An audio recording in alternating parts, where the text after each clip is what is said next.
Hi. Hello. Hello, G-Man. Hello, Nero Wolf. Welcome to the Shark Stream. I'm just finishing up my lunch. Give me 1 second. Just need to pour a bunch of French fry bits into my mouth. Yeah, it's been a hot minute.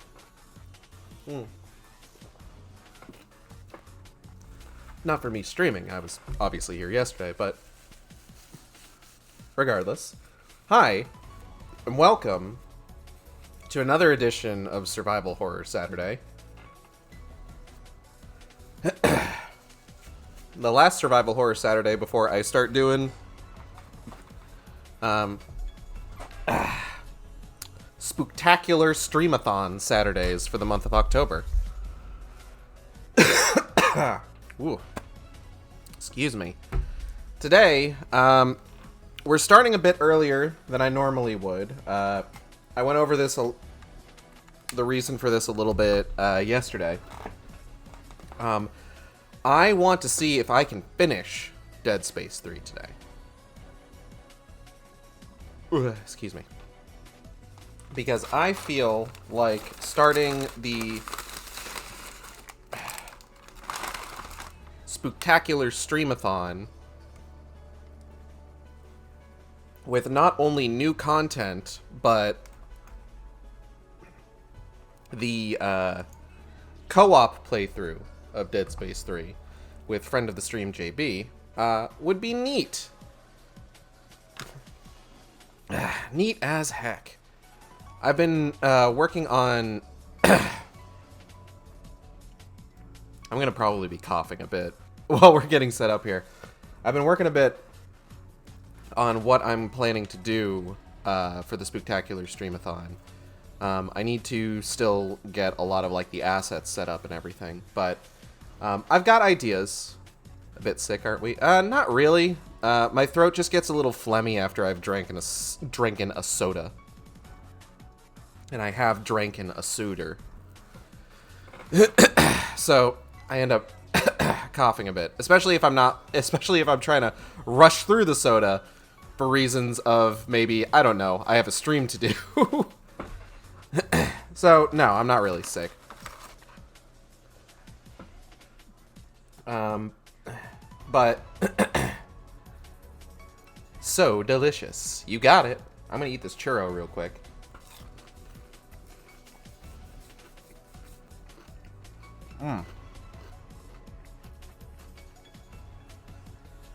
Delicious. Yeah, Jack in the Box has like mini churros. And I got like a free large fry, so I figured I'll treat myself a little bit.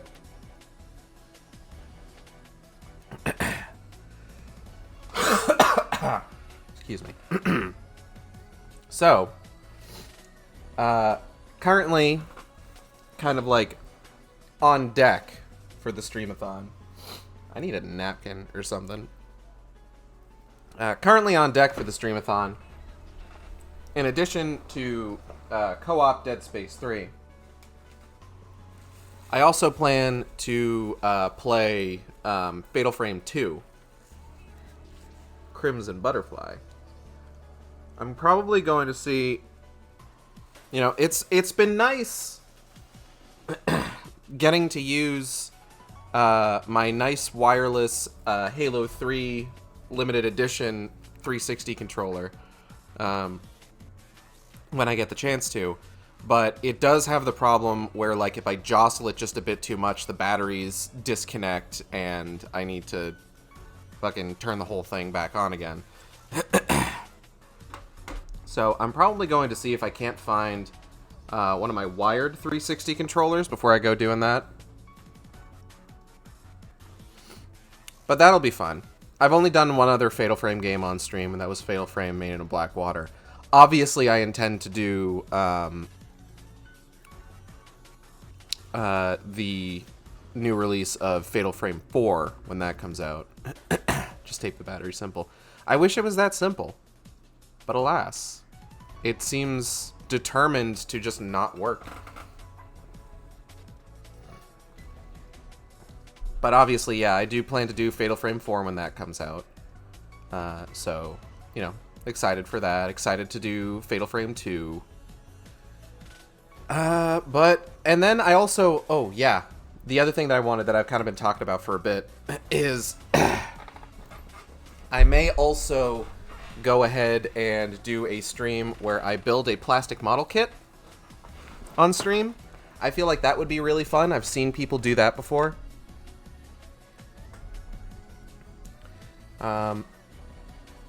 I just need to figure out a good, like, setup for that to, like, properly do that, you know? And I got a model kit specifically to use for that. It is one of Blitzwing from the Transformers film Bumblebee. Yeah, thankfully this is not one of the ones where I would need to paint it. It's just one of the ones where it's just like, yeah, you just put the colored plastic together. Because, like, God knows I'm not about to go fucking painting shit.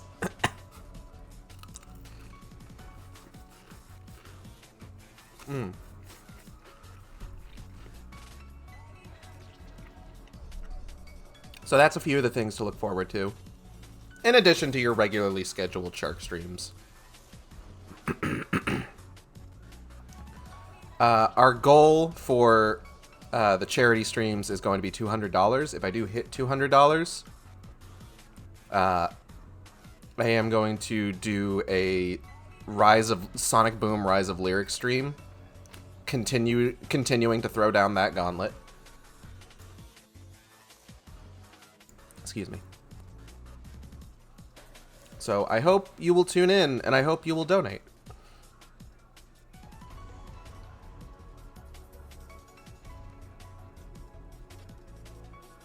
Don't donate yet. I mean, you can donate, it's just it's not going to go to charity, it's going to go to me. Please hold off on donating until charity. Please. But for today, if I'm not asleep by then, my plan for the charity streams, at the very least, is to do them as all-day streams. Starting in the morning, and then going into the afternoon to my, like, normal time slots and everything. So, there's bound to be something, I'm sure, that you'll be able to catch. Don't worry.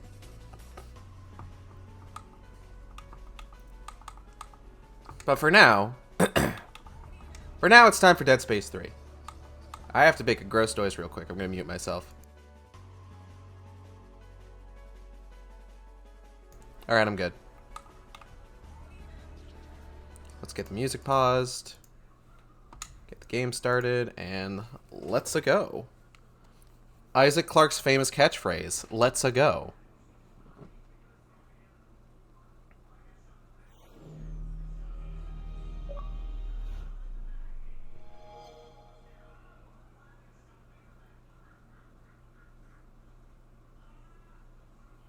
Where did I put my phone? Oh, there it is.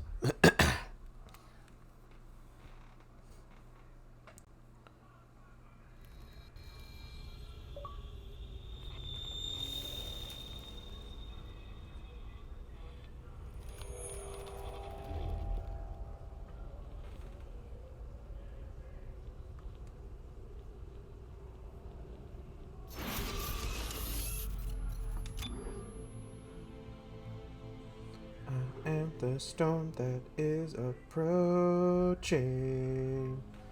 provoking.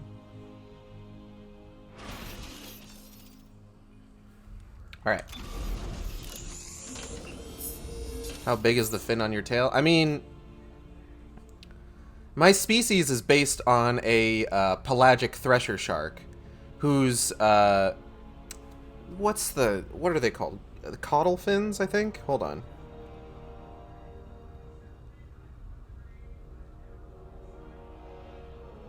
Yeah, their upper caudal fins tend to be about the length of their body. So it gets pretty up there.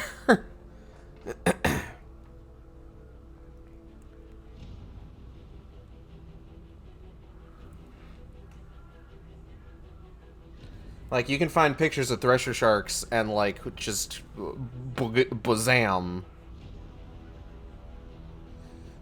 And, like, these aren't small sharks, either. They're pretty sizable. You wouldn't guess so just based on, like, their proportions, but they're pretty big boys. And they can use their long tail fins to, for projectile attacks.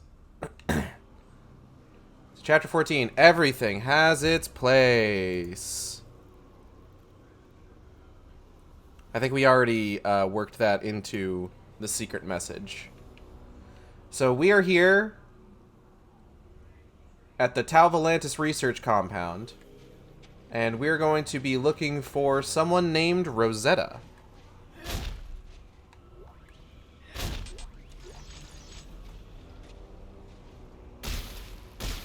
I'm trying to get an idea of...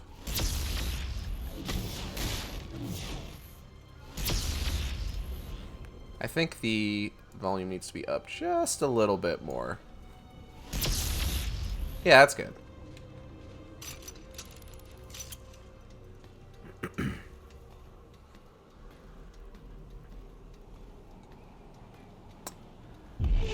Oh.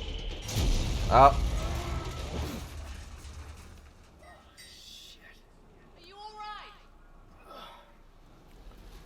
We just got here and already everything's going wrong.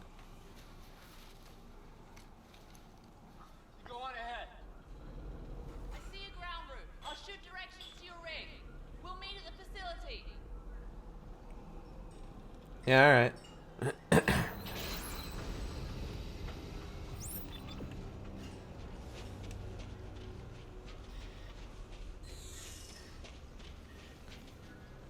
So... We've followed kind of a little bit of a Resident Evil style of, like, environment progression, where now we're going ahead and we're getting into the lab area of the game, you know?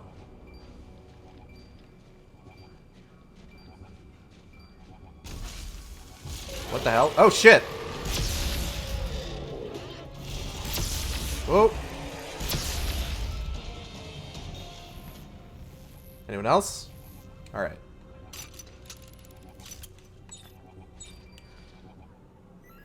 Now, normally in a Resident Evil game, the lab area would be the last area that we would have. But Dead Space 3's got a little bit more going on.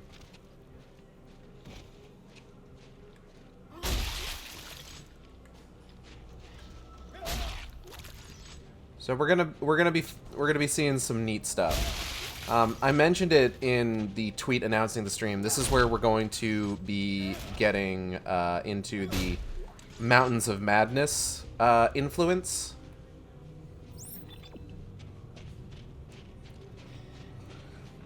Minus, of course, the subtext about how, like, hey, things were... where H.P. Lovecraft was talking about how he thought that, like, you know, slavery was a good thing.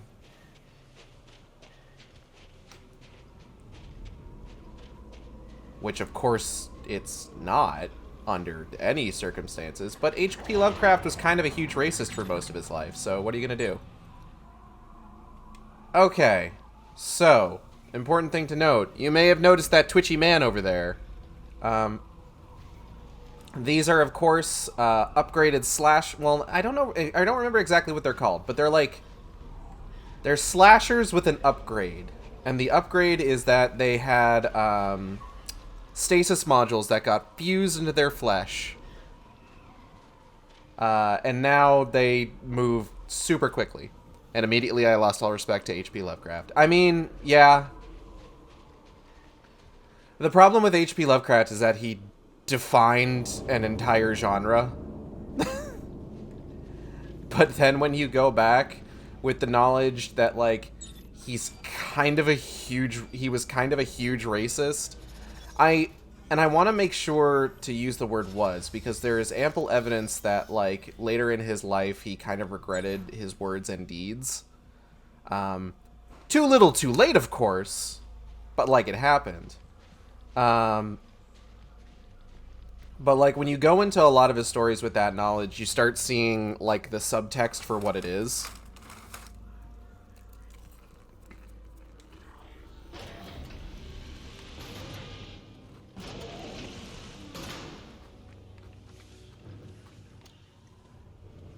It's not even particularly difficult subtext to spot. Once you know what you're looking for, I mean.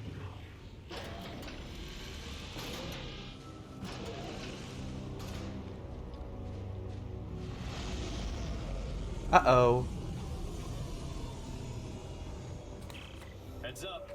Looks like Danica's had time to regroup. Damn it. How do we find Rosetta if she's been dead for 200 years? Wait a minute. There.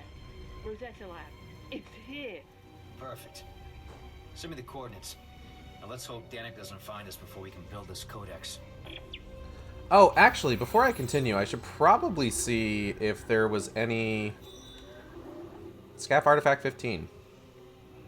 Personal log, Dr. Ramsey Bergerac. The soldiers at base camp have taken to calling the Snow Beast like it... calling it the Snow Beast like it was some sort of modern-day Yeti. The eyewitness descriptions match very closely those of a frozen creature we found at the Facility 1 dig site, and another we are piecing together at Facility 2 up on the mountain. It's a curious crustacean, something I'd expect to find in a deep-sea expedition, rather than trek through a frozen waste. How this one survived where the others did not proves it has a great deal of resilience. If we are going to learn anything about these ancient beings, I must get a closer look. That sounds like a great idea. Need to find a whole new culture. Ooh.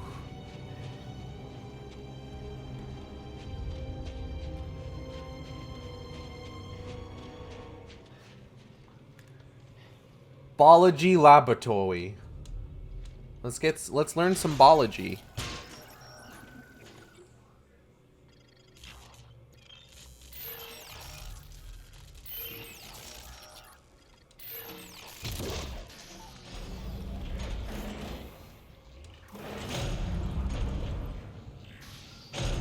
Laboratory.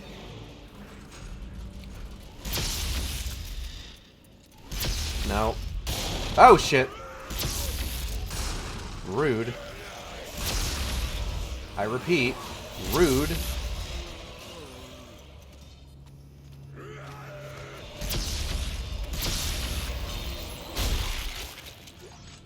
New suit available at suit kiosk. What? Scavenger bot waiting at bench? My controller batteries are low! This is too much. Hold on, what fucking suit is available?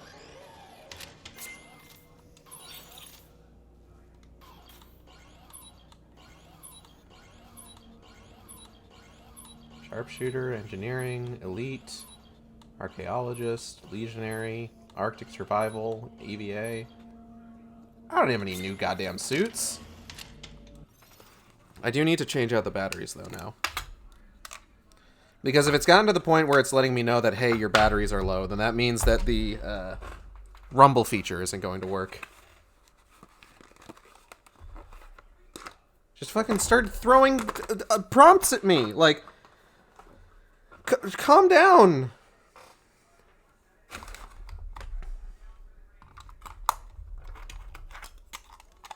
I am but a simple farm boy. I cannot handle this much information at once. I'm not a simple farm boy. I grew up in Massachusetts. In, like, suburbia. Not really. Not really, no. It was just a town. But, like, I'm the farm boy. What the fuck am I talking about? Alright.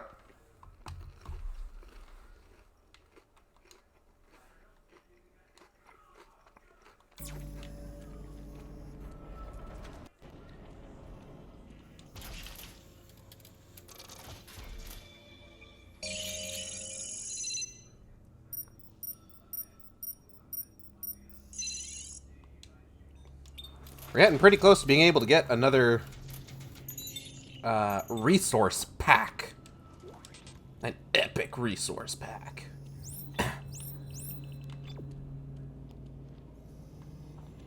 Access to geology.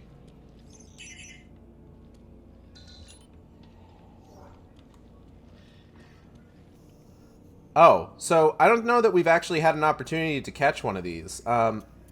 So you'll see that this door has a funny little symbol on it that says co-op. And that would be because it's a co-op door. Central hall access. So, I've mentioned it before, but there's a number of co-op exclusive side missions that you have to have a second player for. That's one of them. I have never done that. When we get to doing the co-op playthrough with friend of the stream, JB, it's going to be my first time doing all of those. So that'll be fun. I'm going to enjoy that.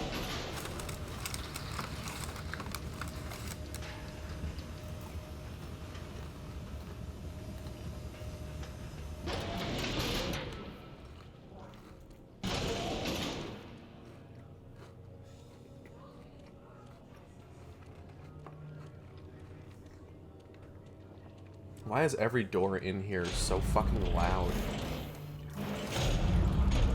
Initiating decontamination. Please hold still. Hey guys, I'm freshly decontaminated. Oh, shit, hold on. Wow, so this is Rosetta's lab, huh? Oh, finally. And this is an assembly station, according to the controls. So we're here to assemble a codex. That makes sense. No. According to this, we're here to assemble Rosetta. They cut her into pieces? Oh my god. Fuck this day. They sliced her up. Why? I don't know. But some of the pieces are already in the assembly. I think I see another piece over there. It's a little baffling that none of them put it together. Seeing what's already in here and knowing what they know. Like, it's genuinely kind of shocking that nobody's just like, hey, do we know that Rosetta's a human? That feeds that into the lab's cataloging system. Yep, over there. Okay, let me see if I can feed it in. Usually if they cut someone in pieces, there's a good enough reason. I don't know that I would say that that's always the case. Great. Okay, I'll see if I can route that to the assembly station. Hold on. I would have loved to have it just, like, fallen out and just, like, slammed into the rest of this fucking shit. Okay. So, according to the records, there are 4 more pieces. They were checked out of storage by Dr. Serrano. Well, there are 3 buildings in the facility, so if there are more pieces, they're either in one or all of them. Most of the doors were locked down from what I could see. Yeah, well, you're in luck. Look what I found. A security pass. You want to give it a shot? Yes, I do, actually. Hey, why not? Well, life-size jigsaw puzzles could definitely be popular in some circles. That's true. Thanks. Find out what you can about how assembling Rosetta will create a codex. I'll explore the labs and recover the rest of the Rosetta slabs. More like Rosetta slobs. Haha, got him. That wasn't funny. Don't laugh at that. Please hold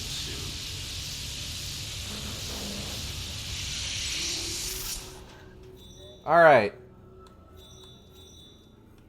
So we got 1 more in biology, we got 2 in paleontology, and we got 1 in geology.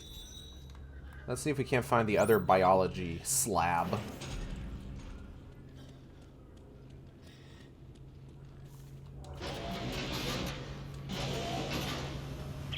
It looks like there are 3 primary buildings in this facility. The one we're in now is biology. There's one for paleontology and one for geological studies. Which one should I check out first? It doesn't matter. Just be careful. Why? You think there's something out there that wants to eat me? That's not funny. I know. Isaac out. I thought it was a little funny. Because you see, the joke is that there are absolutely things out there that want to eat him. Wow, I didn't... Oh my god. It's practically fuck all ration seals from 2 scavenger bots. What the hell? Some fucking nonsense, tell you what. This is a fun door. Oh, shit.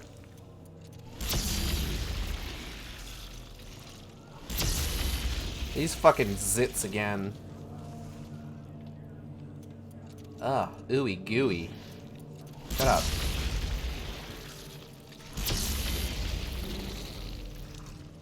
Biology. There's nasty growth everywhere in here. It's blocking some of the doorways. Is it organic? It says here there's a sterilization system that can destroy organic matter in case of a containment breach. I'll check it out. Biology, biology. That's the study of the life we see. Biology, biology. That's the study of you and me. Biology, biology.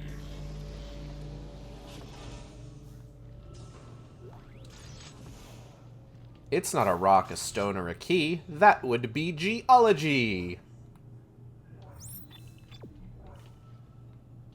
I kind of want to... Hold on. Hello, Not a Great Cat. Welcome. I hope you're doing well. Gas pump offline. Son of a fucking bitch. Shit. Goddamn.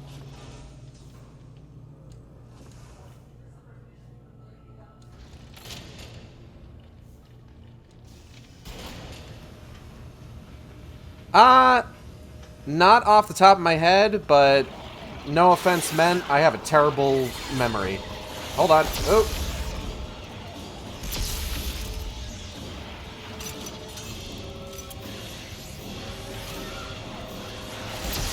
Ow. Oh wow, they bounce.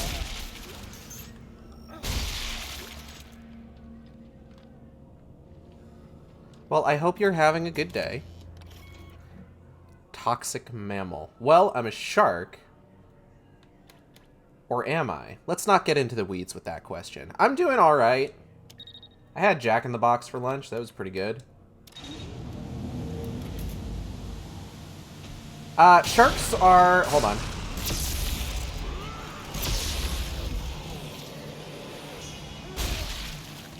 By all technicality, sharks are fish, although there is some degree of debate. Fish is kind of like a really wide net to cast, if you'll pardon the maritime pun.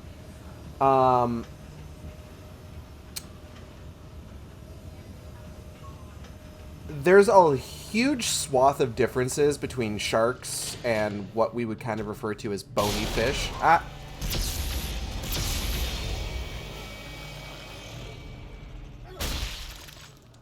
Not the least of which is, of course, number of gills, cartilaginous skeleton, so on and so forth.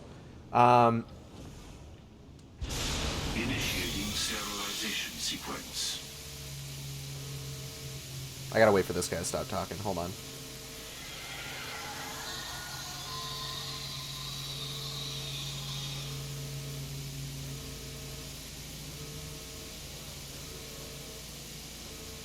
Biology.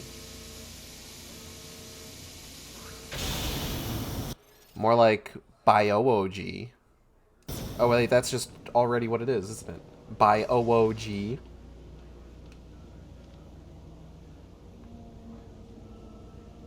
That's already what, that's literally what you wrote.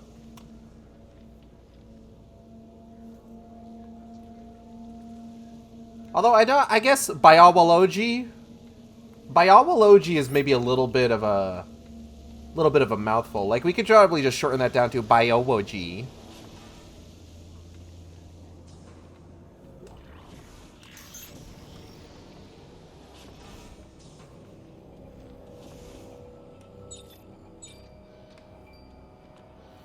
Oh, that's wonderful.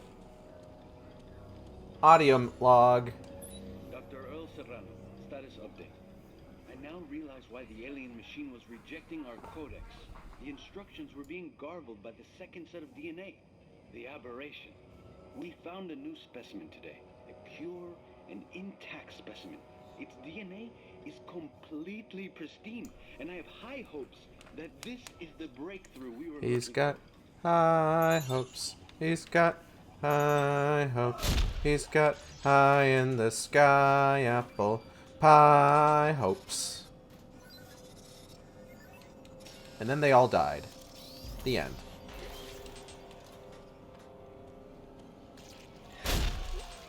Huh? Oh, shit.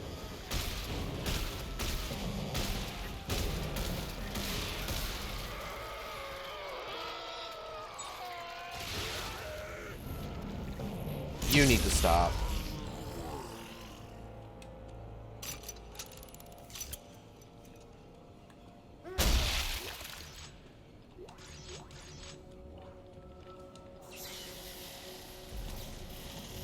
Alright, we gotta slap this bad boy into a vacuum tube. Ah, fuck! Oh, shit. Oh, God. Nope. Nope. Nope. Nope. Nope.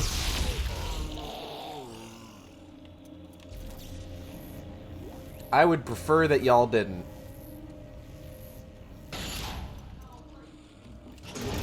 And away it goes. I found another piece of Rosetta. I'm sending it your way. Which piece is it? Good question. In the cross section, but it doesn't look like anything I recognize. Okay, I'll get it prepped when it arrives. How are you enjoying the game?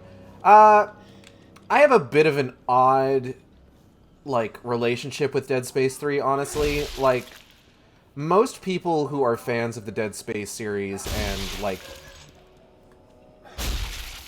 survival horror games in general, I think what I really need is to turn down the volume in my ears a little bit. Like right there, that's fine. Most people who are fans of the survival horror genre and of the Dead Space series will tell you that Dead Space 3 is pretty much the worst one in the series, with the best one, of course, being Dead Space 2. But, like, I've got a sort of a, like I said, kind of a weird relationship with this game. I have, in times past, often found myself, like, incredibly, paralyzingly bored and feeling like, golly gee whiz, I really want to play a video game, but do not know which video game I want to play. I don't like that. But not knowing which video game I want to play. And what I've found is that 9 times out of 10... What the fuck are you?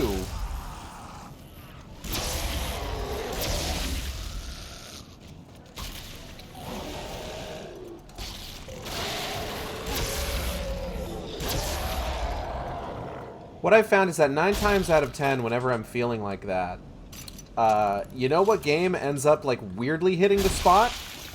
Surprise, surprise, it's Dead Space 3 for some reason. No, I wouldn't say it's a no. I've got a point I'm making. Bear with me. On a much more just sort of, like... Testing. Oh, hold on. God damn it, Danik.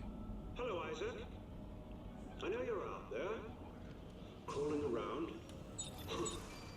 You probably think I'm an overzealous crusader. Yep.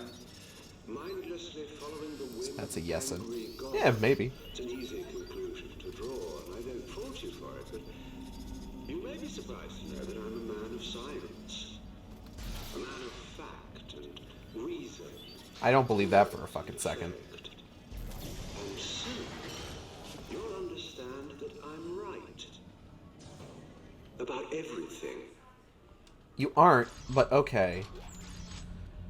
But yeah, on a more sort of like, just kind of like surface level, I actually like Dead Space 3, generally speaking. I think it's fine.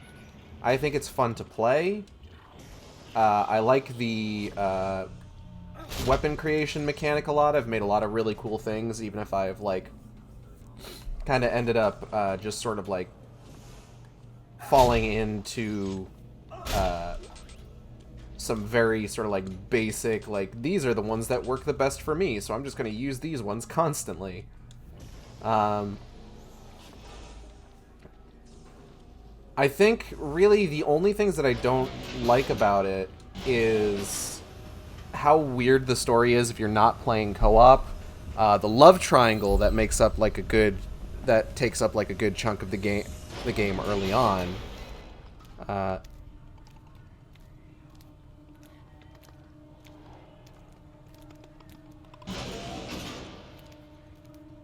Hold on. Is there just the one?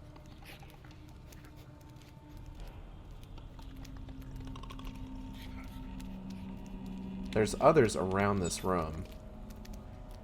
Well, nothing ventured, nothing gained.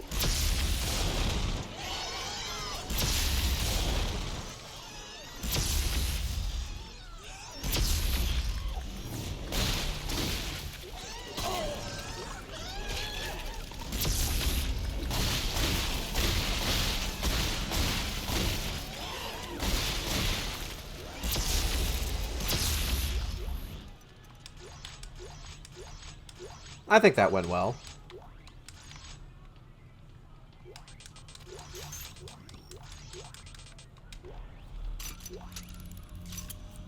I think there's a lot to like about the game. It's just kind of unfortunate that it was handicapped in the way that it was. You know, executive meddling, that sort of thing. Them being like, no, we don't want you to do whatever game you're thinking of doing. We need you to do a game with co-op. We need you to do microtransactions. And just really kind of like compromising the developer's vision. And then just kind of tossing them aside once, you know, things got to the point where it was successful, but it wasn't as successful as they wanted it to be.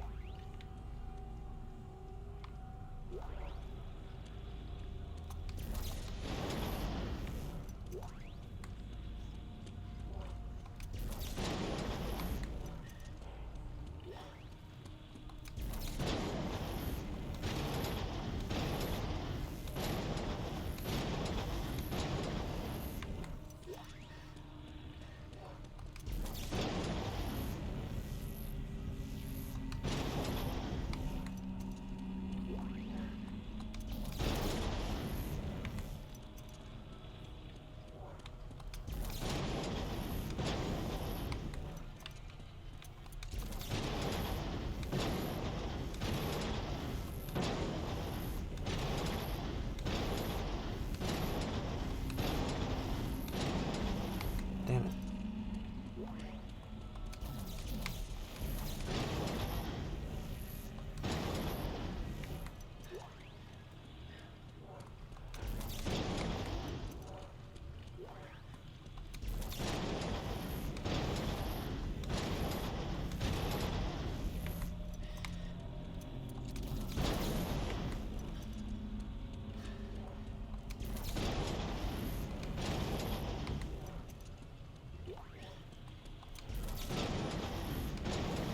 There we go.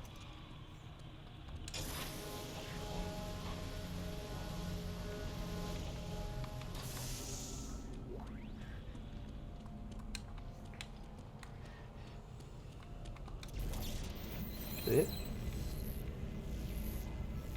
Oh, hey.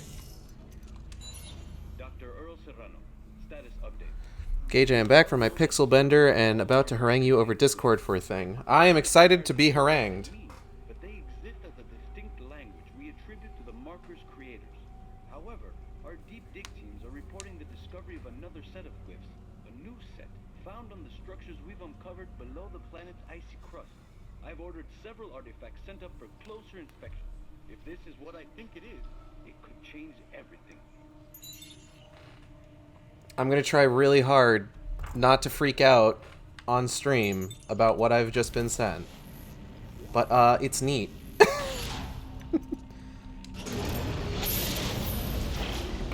Ellie. Another one coming your way. Isaac, the sure this is Rosetta? Only one way to find out. Let's keep going.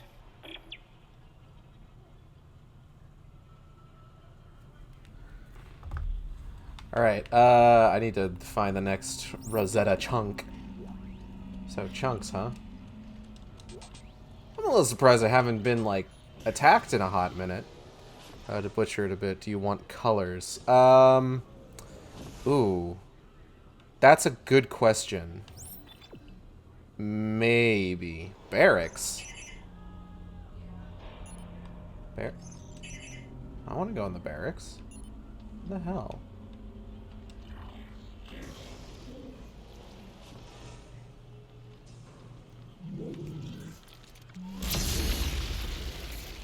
A little trivia, Isaac, to put things in perspective. Fact. The Oh, original boy. marker, the black marker found on Earth, predates the rise of mankind. Are you listening to this? Yeah. Fact. The marker exerts a field of influence that guides and grows biological organisms, evolving them over time towards some greater purpose. Uh-huh. You see where this is going? I do, and I don't give a fuck, my guy. I don't care. Who gives a shit?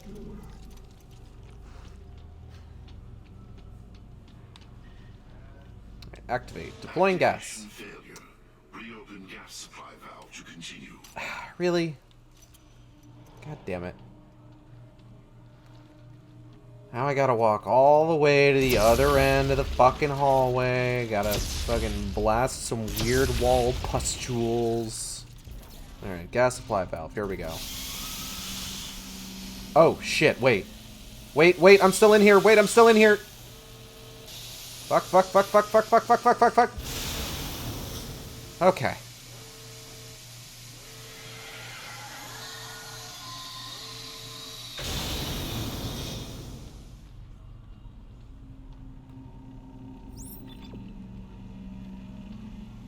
I think colors might be nice on that. I guess there's part of me that's just wonders, like, would that affect the aesthetic at all? Know what I'm saying? Let's go ahead and get a resource pack. An epic weaponed resource pack purchased with ration seals. Alright, we're good.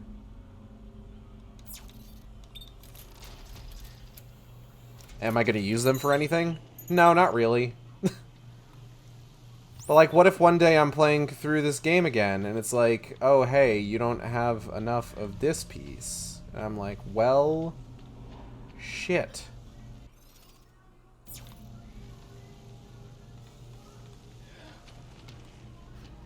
I completely forgot you can dodge roll in this game. What is that, double tap? Yeah, it's a double tap.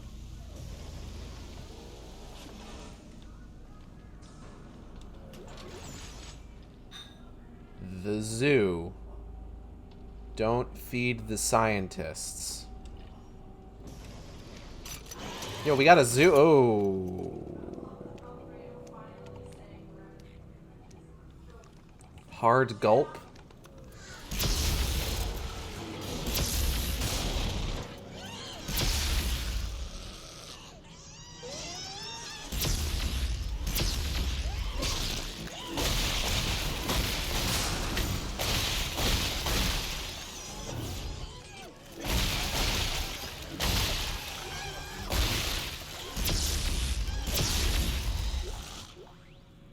We done? We're like, "Zuh." Ain't that the truth?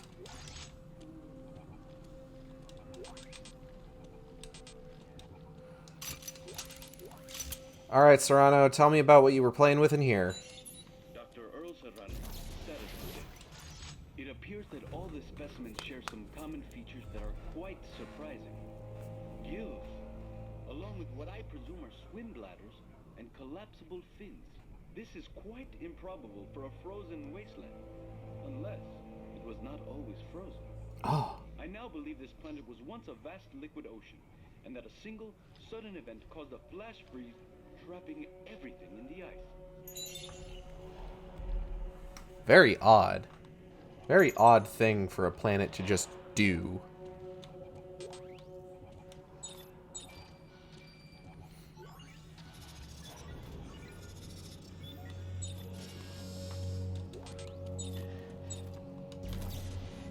grab this, bring this chunk over here, slap it in that bad boy. Heads up, Ellie. Ah, I see it.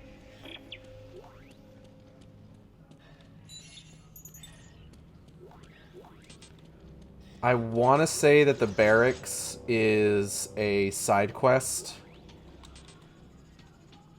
but it is one of the ones where we need, like, a card in order to access it. So, concern... Oh, shit! Gregnance!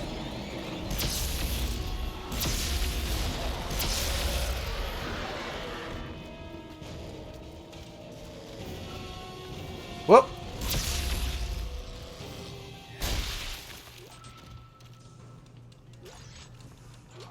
We're good. Anyways, the concern is that I would have to, oh. Down there somewhere. Keep scanning. Crap. Danik's gunships are patrolling the area. Oh god, don't let them see you. I can't promise that. I'm probably gonna get seen. Yeah, they saw me. Time to go. Ow. Ow. Wonder, can I hit you with, like... Ow.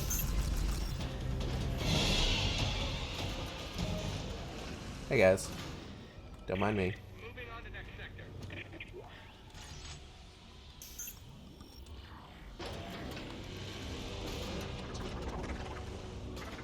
Oh, Twitchy bands. Twitchy bands not bothering me just yet.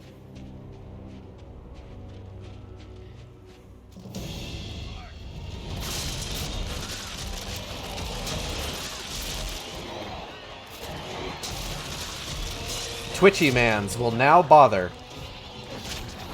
Ow.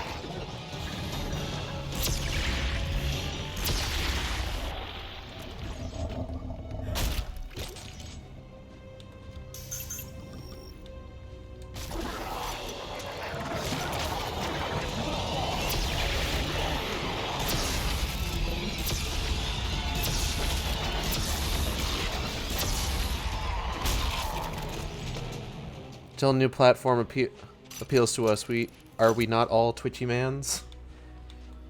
That's true.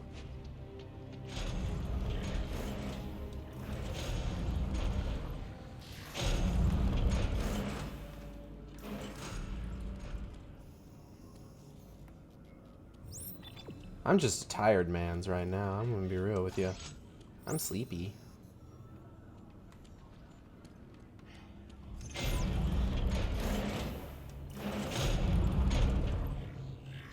So my question is, if I were to stop right now, and, because here's what I'm thinking. So we're going to go ahead and save. Save and quit. We're going to go ahead and check the chapter select, because I'm pretty sure the barracks is a co-op mission. So we're on chapter 14. Disposal services. Let's check disposal services then.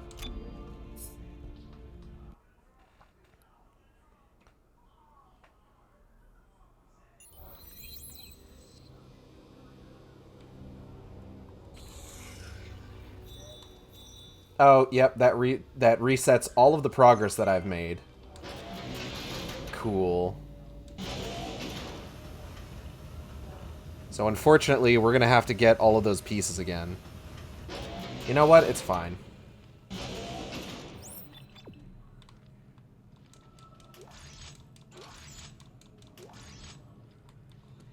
It's fine. Who cares? I don't care. Do you care? I don't care. I'm not upset. Side content. It's cool. Let's go.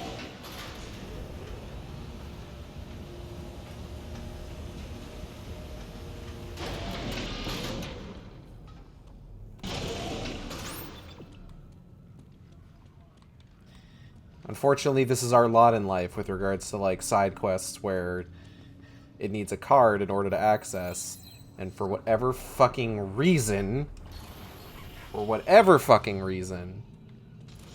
just playing the game from chapter select, like I do, does not respawn those cards.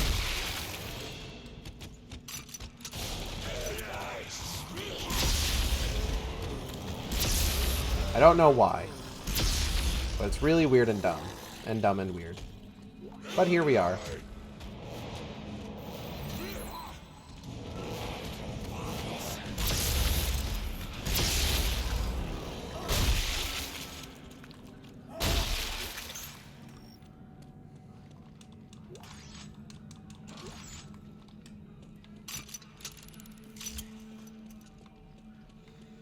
I don't necessarily mind having to go back and get all the Rosetta slabs I've already picked up, except for maybe the one where, like, the whole gimmick is, oh, you need to align the slots properly.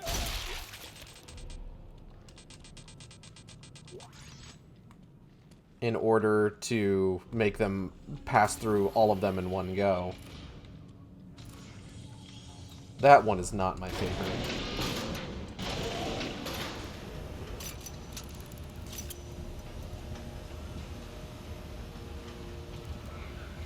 So, for the sake of talking about, like, what's going on here, the further I go on Tavalantis, the more danger I encounter. Between the Necromorphs and the Danik's forces, it's hard to believe I'm still alive. The parts and tools I've found so far are why they haven't been able to kill me yet. If the disposal services site is like any of the other facilities I've seen, there may be something valuable to uncover. I should explore it when I can. It seems that someone ordered a purge of the entire SCAF operation on Tavalantis, not just this outpost or this facility, but on the entire planet, and for all the ships in orbit, too. They wanted to bury every last trace of what they discovered here, or maybe what they built here. Anything I recover from this place may provide some insight into our mission. Oop.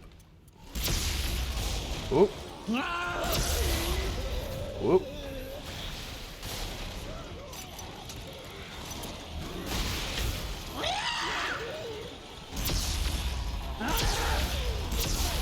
That.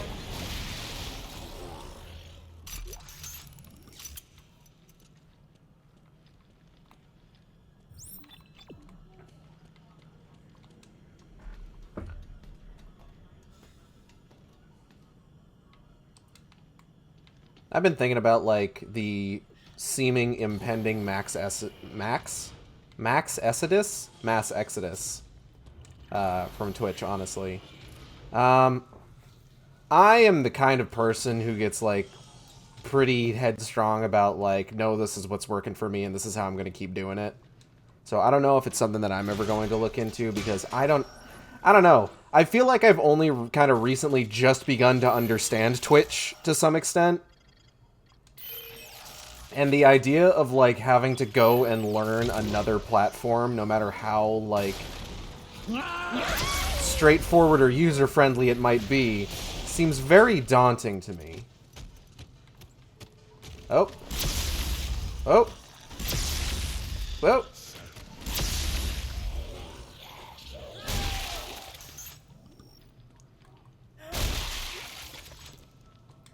If someone feels confident in doing that, then honestly, by all means, go for it.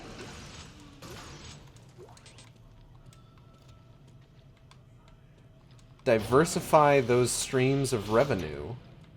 Know what I'm saying?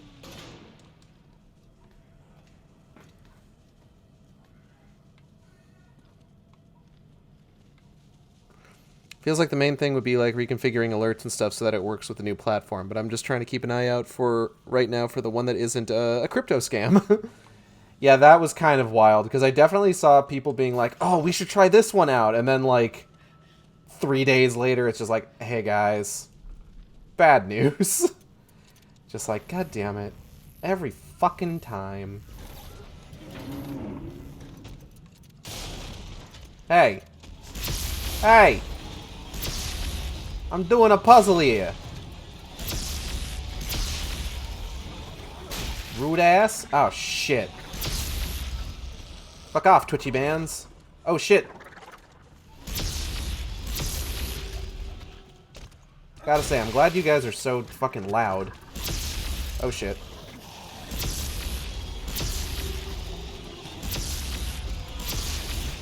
Hello? Hello? Hello? Hello? Hello?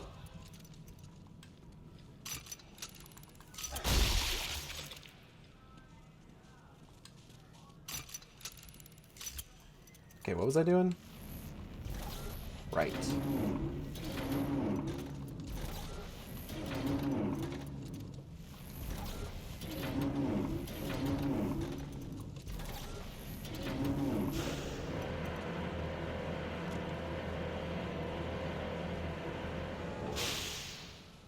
Fixed your bridge, idiot.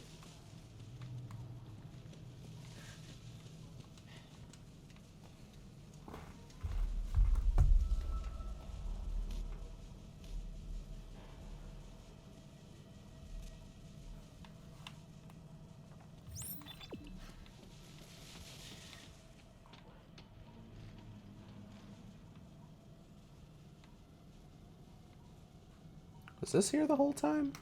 Could I have just climbed up this ladder and not even bothered with the bridge? Admittedly, that would have probably made coming back through this room a little bit more difficult than it needed to be.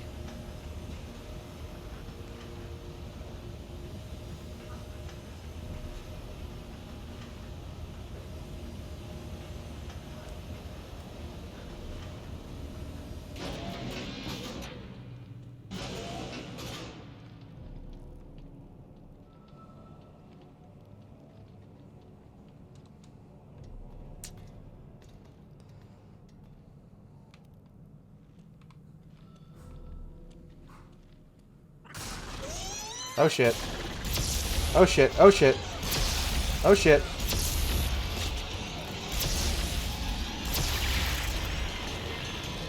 Whoa.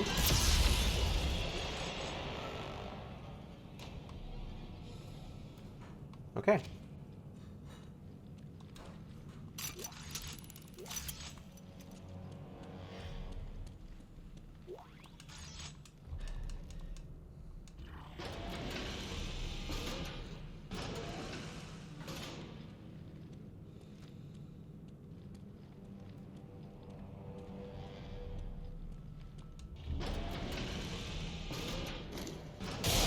Whoop.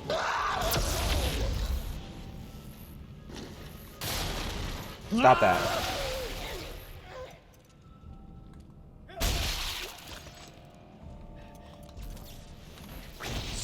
Fucking explodey boys.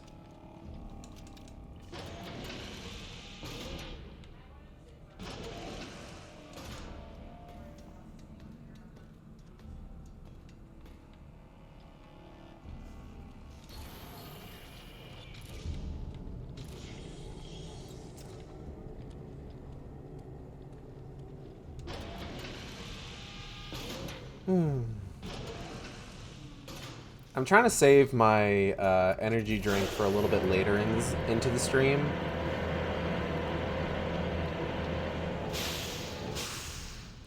Just because I don't want to, like, drink it now, only be able to go for, like, 3 hours. God damn it. Really? Shit. No. Nope. Nope.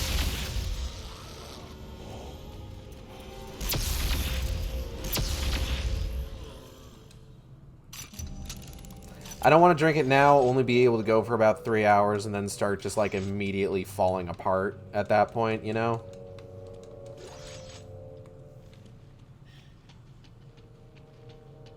You gotta pace that sort of thing out.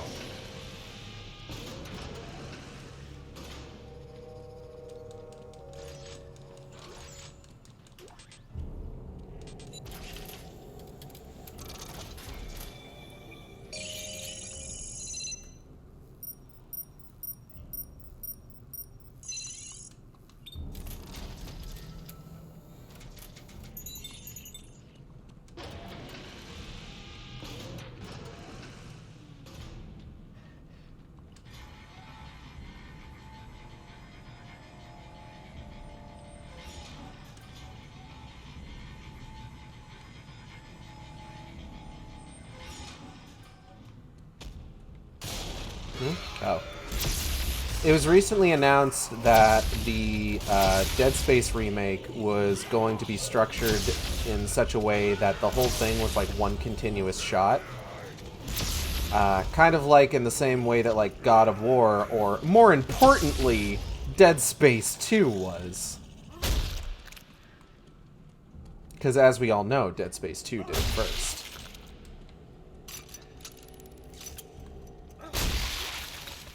And I'd be interested in that. I would be interested in seeing if that changes how they, like, structure the levels. Because, with Dead Space 1, like, there was a very clear sort of, like, level denotation, by using the tram. Like, it's just like, okay, you reach the end of one level, you take the tram to the next one. Okay, I'm gonna need to drop some stuff out of my inventory.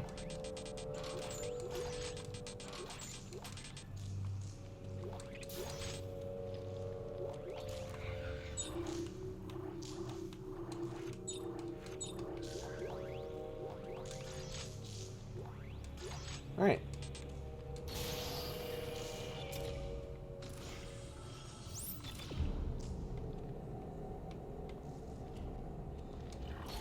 And, you know, it's a neat concept, just kind of overall.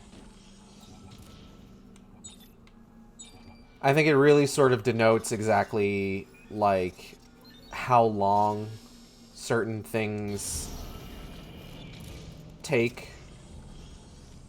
What's sort of looking for? Or what am I trying to say with that?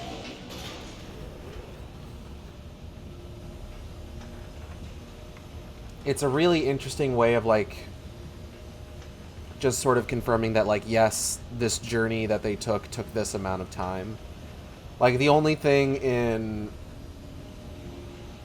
God of War, for example, that really denotes how long certain thing, or that really kind of, like, results in any sort of amount of, like, cut time, is, like, when Kratos enters the Light of Alfheim to charge the Bifrost up with it. And then, of course, when they go to Jotunheim and come back. With, like, Atreus noting, like, you were gone for a really long time when he goes into the Light of Alfheim. And then, oh, something's gonna... Ah!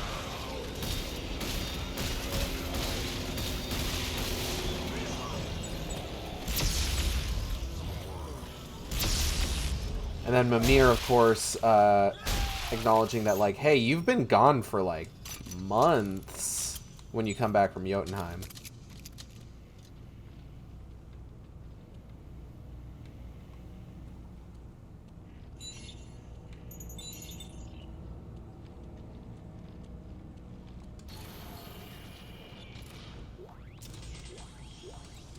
But it'll be neat.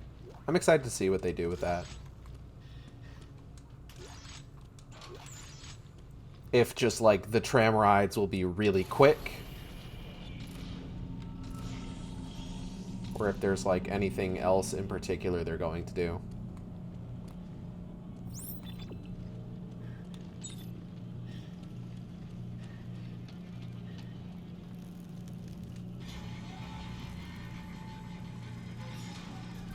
Ah, for fuck's sake. I'm gonna stand right over here.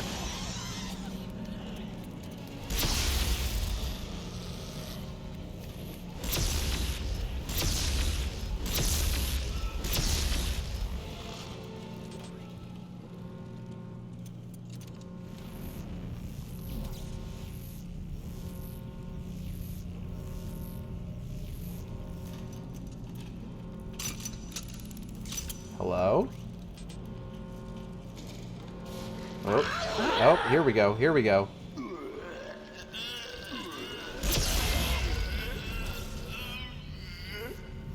God, this thing is so gross. Can something pop out so I have something to throw this at? Please? I don't want to keep holding it. Hello? Oh, there we go.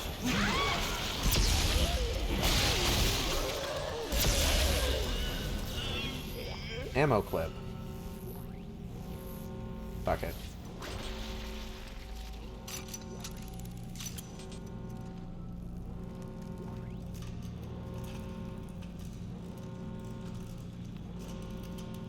I wonder if I'm supposed to be taking longer to, like, kill these guys.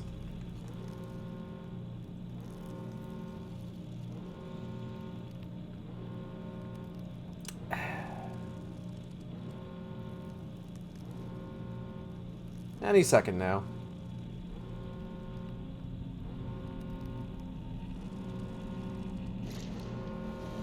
Oh, there we go.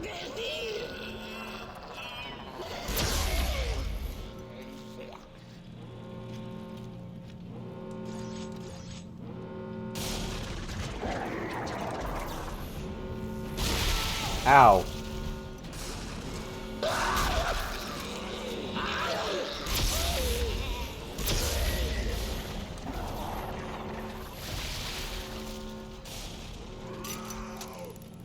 Hold on, sir. Whoa!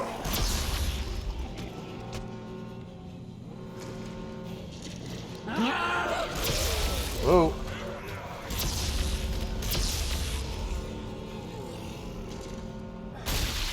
Maybe you just didn't like me standing over in that corner.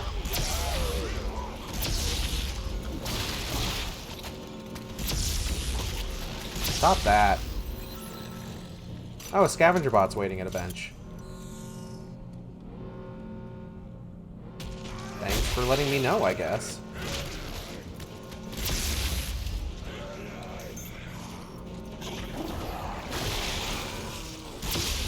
Whoa. Whoa, whoa, whoa, whoa, whoa! No, no, no, no. Down, down, down, down. Shit.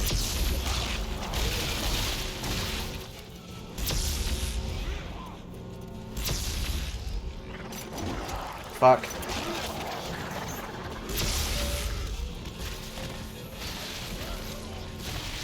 Gage instructing this enemy like it's Space Channel 5.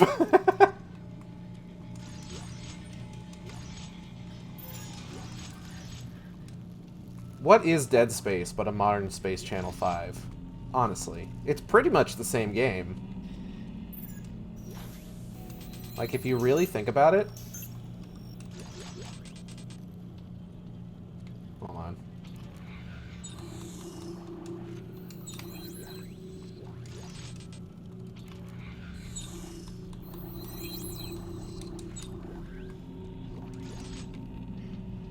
Ooh la la, but she dismembers her foes through the power of dance.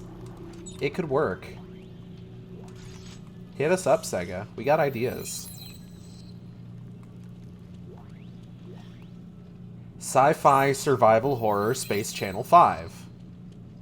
It prints money! That's gonna be what the movie is.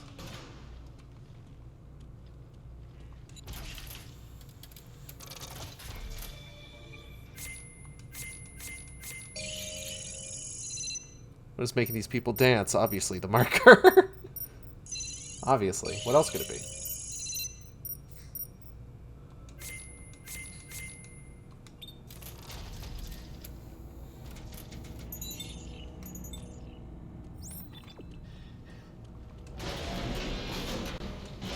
We're under attack from the dance-atologists.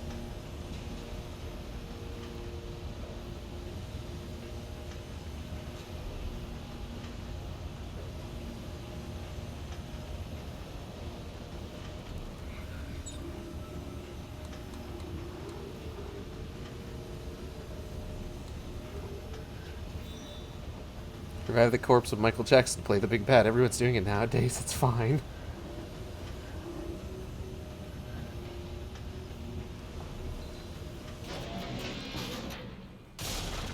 Oh shit.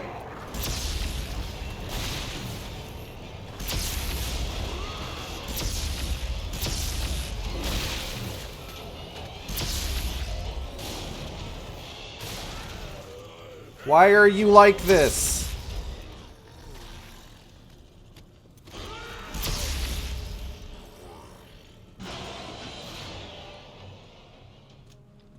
What?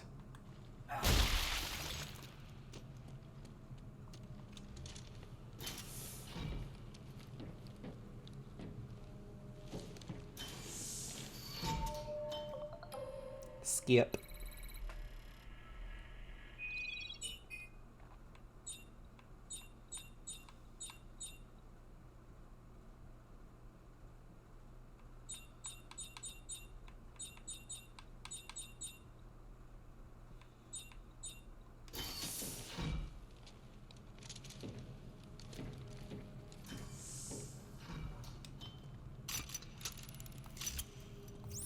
Alright, let's get out of here.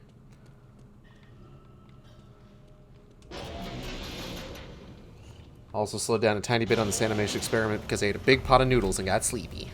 Understandable.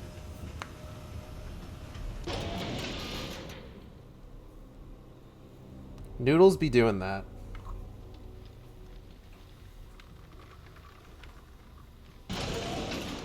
I don't want to be out here. Alright.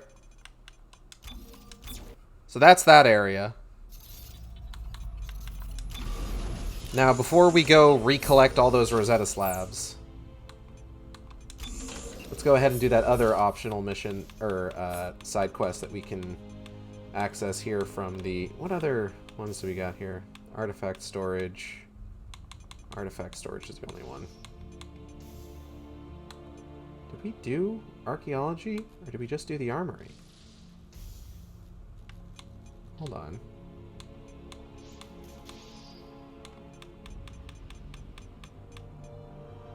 I'm suddenly wondering, did we do archaeology?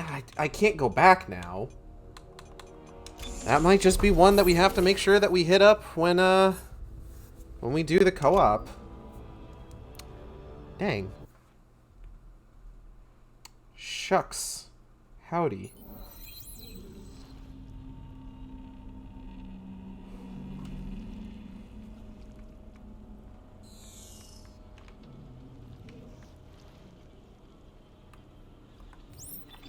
Okay, hold on. Where are we right now?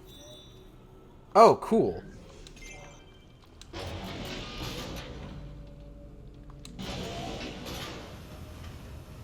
You are entering the barracks of the 163rd. Keep your ID visible. Hey, Carver, I'm in the barracks of the 163rd. I bet they had access to some pretty cool toys. I'm gonna take a look around. Damn. Christ. Somebody got chop happy. There are severed heads everywhere. Are you sure this is a good idea? The bodies are still here, so is their stash of weapons. This is too good to pass up.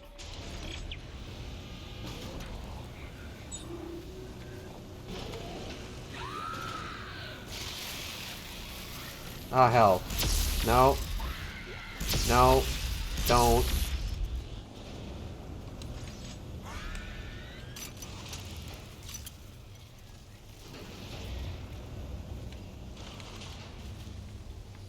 The Reaper barracks have a pretty fun little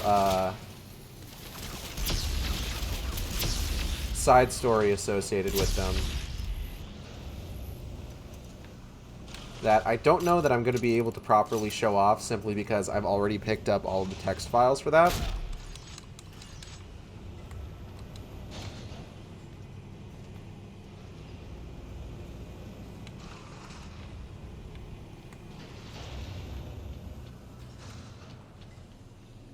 Oop. I'm gonna slip through here real quick. Oh, shit. Stop with the heads. No head.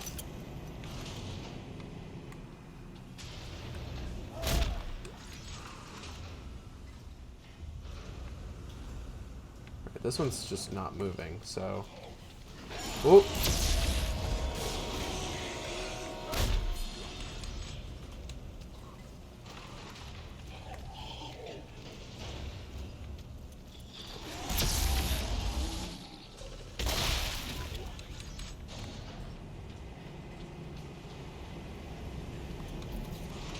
Huh. Okay.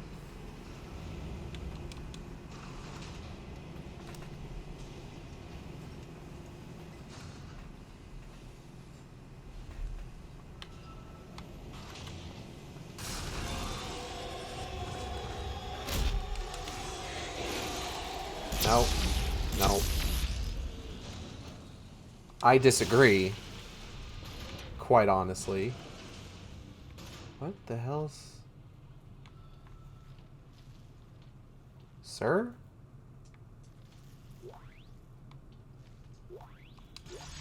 The hell are you stuck on? Oh, you're stuck on me. I'm sorry, sir. I just met you, and, you know... Not to be rude or anything, but I'm not that kind of boy.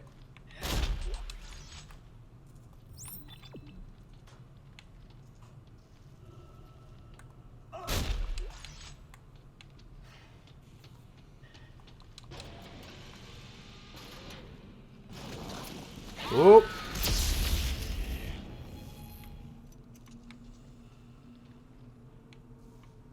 That went about as well as expected.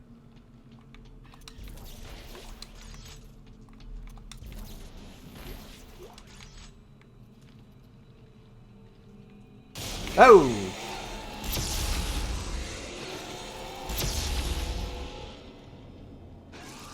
Up, up, up. Yep, up, up, up.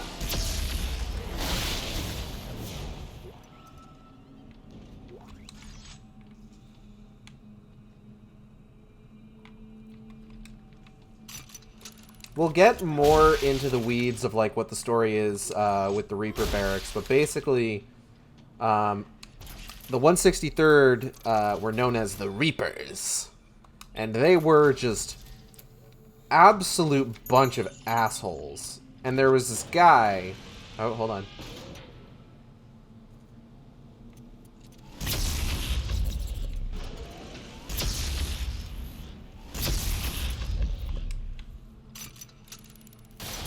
Whoa.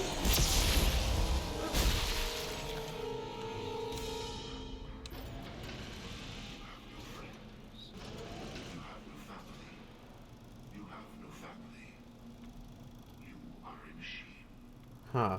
You are a machine. You follow orders. You follow orders. You kill on command. You kill on command. All must die. All must die. No one will be spared. No one will be spared. When you are done, when you are done, you will kill yourself. You will kill yourself. Your mind is calm. You are at peace. Your mind is calm. Your mind is calm. You are This movie sucks. you are at peace. You have no regrets. So the 163rd, right?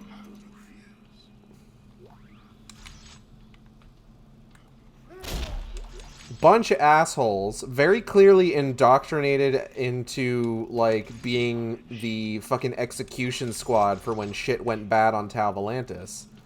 Whoa. These guys are ready to take on an entire army. Isaac, please tell me you're getting out of there now. Yeah. I'll see if I can find my way back up.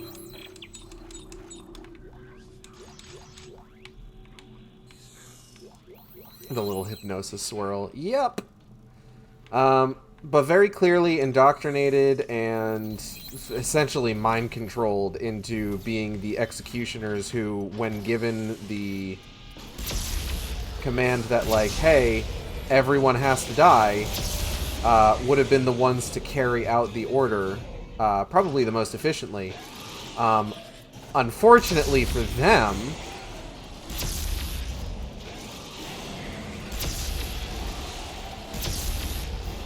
there was a rookie who really, really wanted to be a part of the 163rd. And they were just like, haha, yeah, if you clean all the toilets with your toothbrush, maybe we'll let you into the 163rd. And then he did that. And they were just like, haha, idiot, of course we're not going to let you into the 163rd, dumbass. And then the guy took a hatchet and cut all their heads off. I'm pretty sure they said something, like, really on the nose. They're just like, the only way that you'd be a Reaper is if the rest of us were dead. So, and, you know, he took that personally.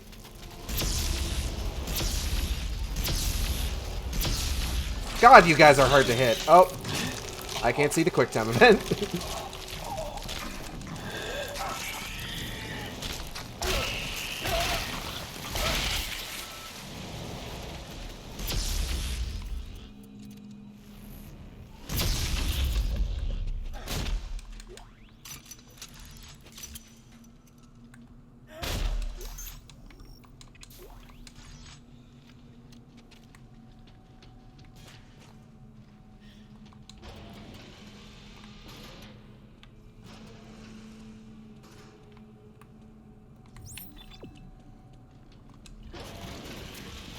What's that noise?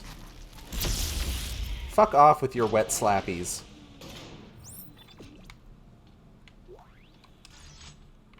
Alright, back to the surface.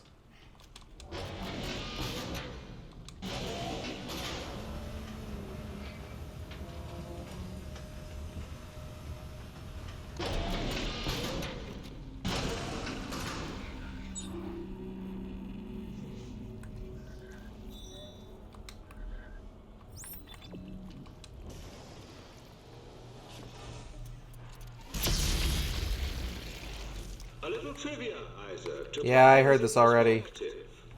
Fact. The You original get back in the Black Mother, found on Earth. I'm Jacob Danik. I'm a freaking. The marker exerts a field of influence. I love unitology so much. Evolving them over time towards some greater purpose. Wow, beans. You see where this is going? No, I don't see where this is going. Stop talking to me. I'm Jacob Danik. I think I'm so cool and so smart. I'm a scientist.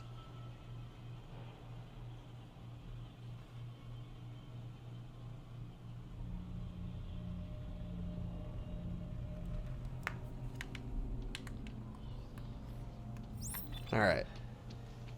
I should probably drop all this stuff I'm holding off. Hold on.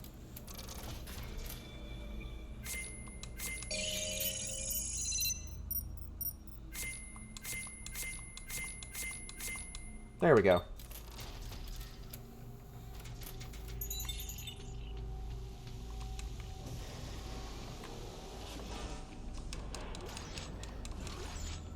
Oh, hey, it's the zoo. Y'all remember the zoo.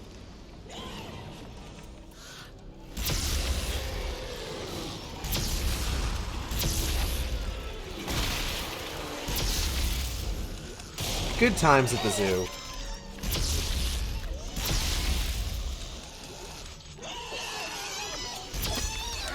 Could be better times at the zoo.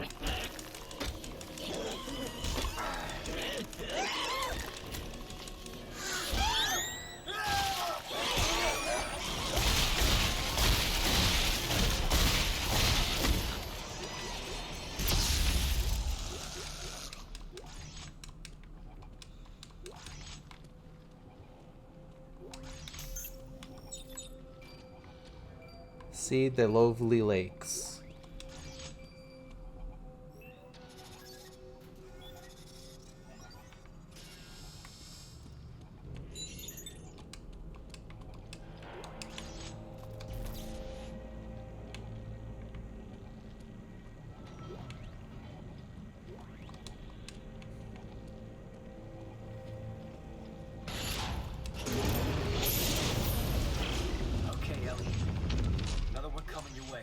Isaac, these slices, are you sure this is Rosetta? Only one way to find out. Let's keep going. Is there another one? Oh, there is.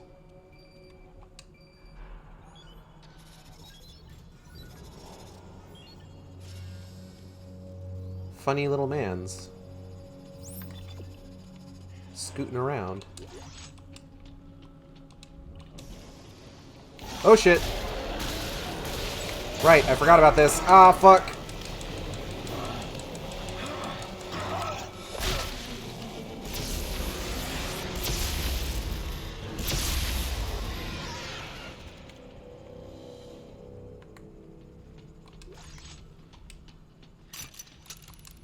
We're good. It's fine.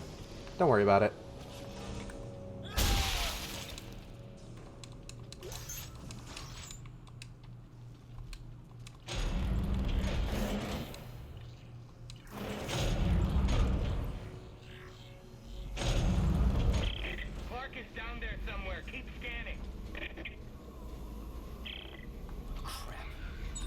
gunships are patrolling the area. Oh God, don't let them see you. They might see me. I'm just saying. Yeah, they saw me. Ow. It's okay, I'm super tough. Ow. Still super tough.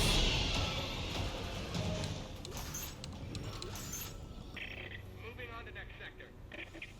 It is quite frankly criminal how tough I am.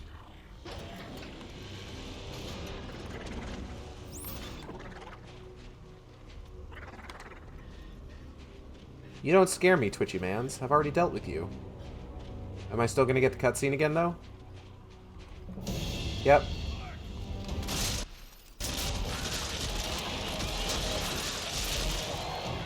Well. Whoa.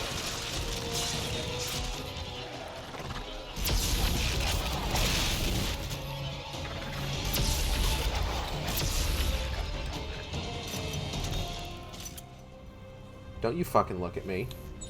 Stop that. Can you imagine being stabbed that much? That's gotta hurt. I need some fucking Neosporin for that.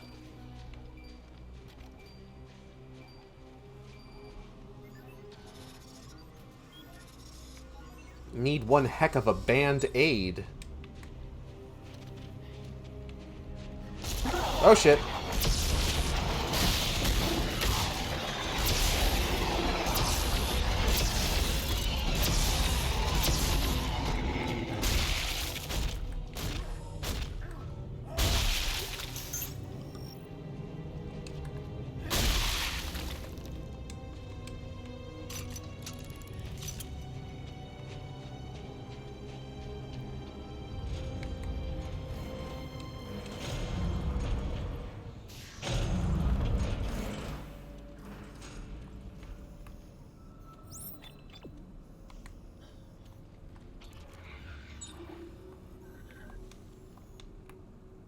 Alright.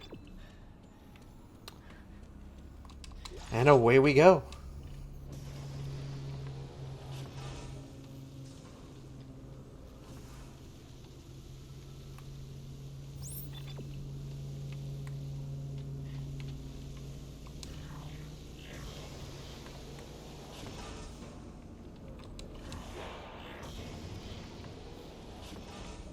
And we're back in this room. I don't have any more scavenger bots, unfortunately.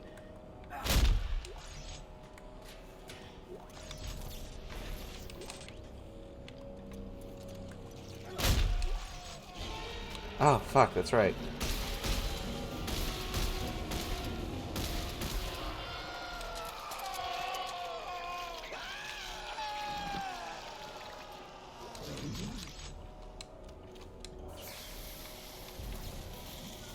Let me save myself some time. Bazinga! What was that? Oh.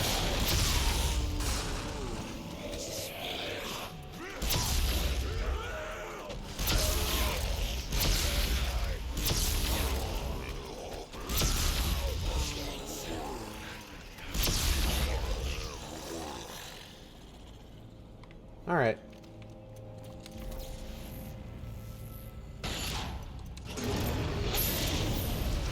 Heads up, Ellie.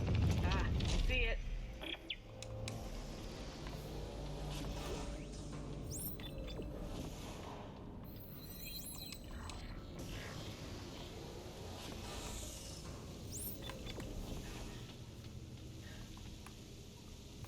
So one thing I'm happy to report about is that at this point, with Final Fantasy XIV Rite being over, I have finished all of my fanfics for the month. I was able to do all 30 days. I'm very proud of myself for. And I think the one I ended on is pretty good. I've got one more that I'm actually working on, just as sort of like a little bit of an epilogue kind of thing, because there was one particular subject that Natalie was a little disappointed I didn't touch upon in any of the pieces that I wrote for the month. And me, being ever the people pleaser I am, decided, you know what? I'll write a cheeky little bonus one. So I'm working on that now. Not now, because obviously I'm playing Dead Space 3 right now. But if you've been keeping up with my... Is this the one where there's like a dude at the end of... Oh yeah. But like if you've been keeping up with my Final Fantasy XIV right fanfics, there's one more on its way.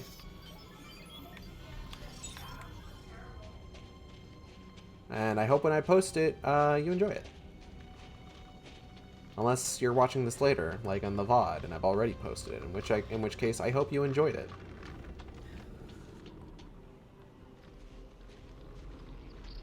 Hey man, I saw that. You're not slick. Oh shit.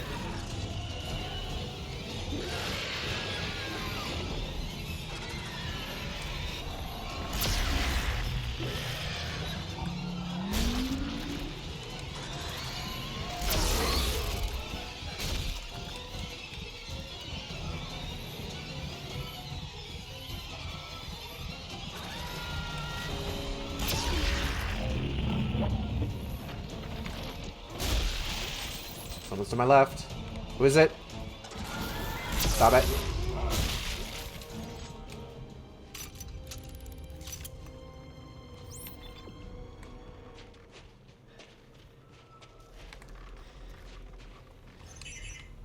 Here's where disposal services was. We already did that one at this point. That's very clearly an item. Why can't I pick it up? Bullshit. Terrible game. 0 out of 10.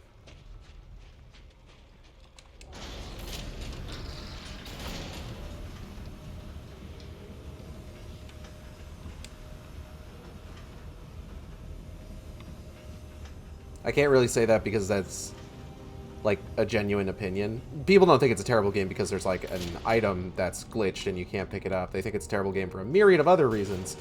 Of varying validity. Oh shit.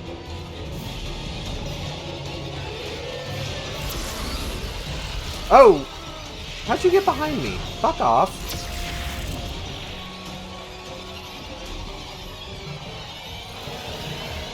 Ah, what? Ow, what? Ow, what? Why am I under fucking siege? Fuck off.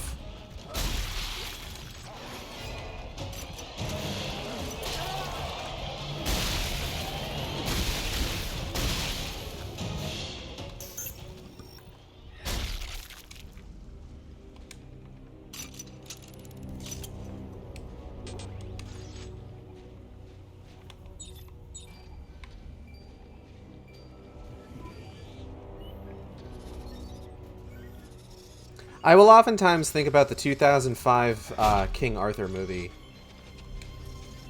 That was just like, the true story of King Arthur. Yeah, the true story of a fictional fucking character. Like, shut up. You can just make a movie about a fictional character. You don't need to try and be like, oh, it's the true story. The legends were based on a real person. It's just like, yeah, but they're still legends. And generally speaking, for the record, most historians agree that King Arthur is not based off of, like, one specific dude.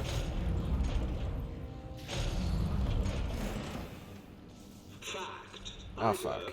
As you can personally Isaac. attest, man is naturally compelled to create red markers, duplicates made in the image of the original. I mean, they aren't all as much red. a part Okay. of us as the planet that birthed us, perhaps even more so. We must all act our part in the natural evolution of the universe, Isaac. Something you seem rather reluctant to accept. Yeah, because it's dumb, and you're dumb.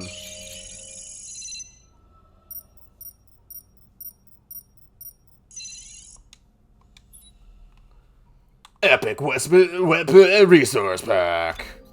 Wait, I don't want to actually purchase that.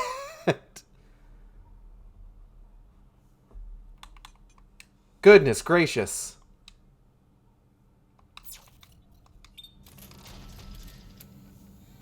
Epic streamer fail. Streamer puts his fucking payment information on screen.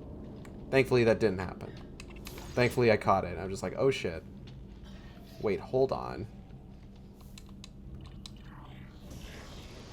Yeah, generally speaking, historians more or less agree that there was not a real-life counterpart to King Arthur.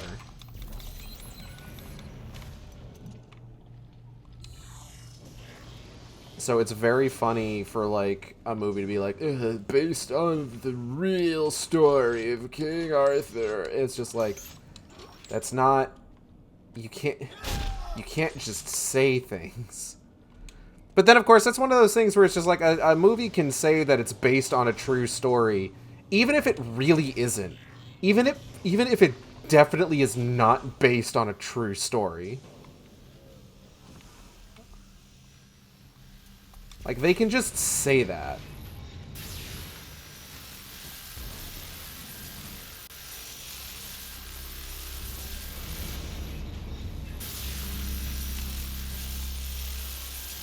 They can just go in their movie trailers and lie.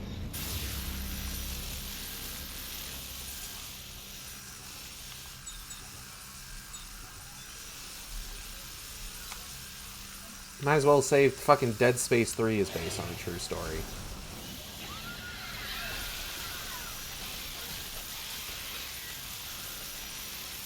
What the... Oh. Oh. Wet slappies.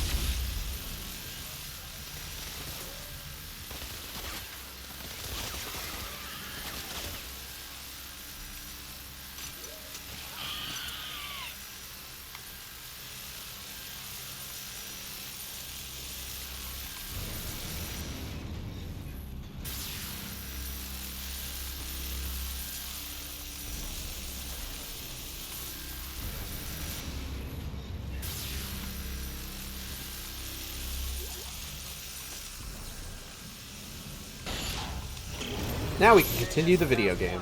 Great. Are you headed back now? Yep. Be there soon. Isaac.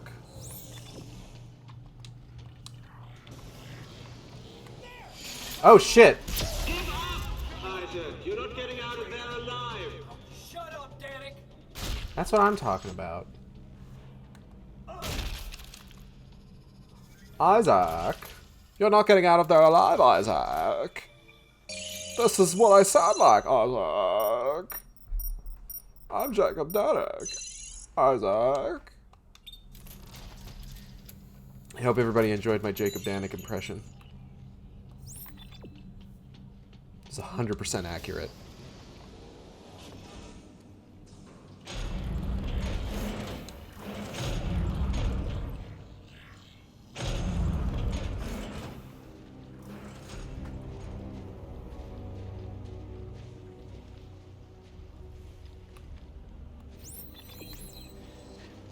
Oh, we're so scared of Space Elton John. He kind of does. He kind of looks like that, huh? Ellie, how do we know this is even gonna work? Did you find out how they make a codex from all this? Yeah. It looks like they use magnetomic forensic neurology, which produces a data stream stored in the codex. It's like they lifted the codes of the machine right out of her brain. Well, that sounds familiar. At least they didn't poke her eye out. I'll be there soon. Remember that part of Dead Space 2? Remember? Oh yeah. I'm losing steam a little bit. I might need to go get that energy drink shortly. I'm feeling a little bit of... What time is it? 4:34? Yeah, you know what? Be right back.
Alright, your boy is about to power up here. Give me 1 sec. Fire in the hole.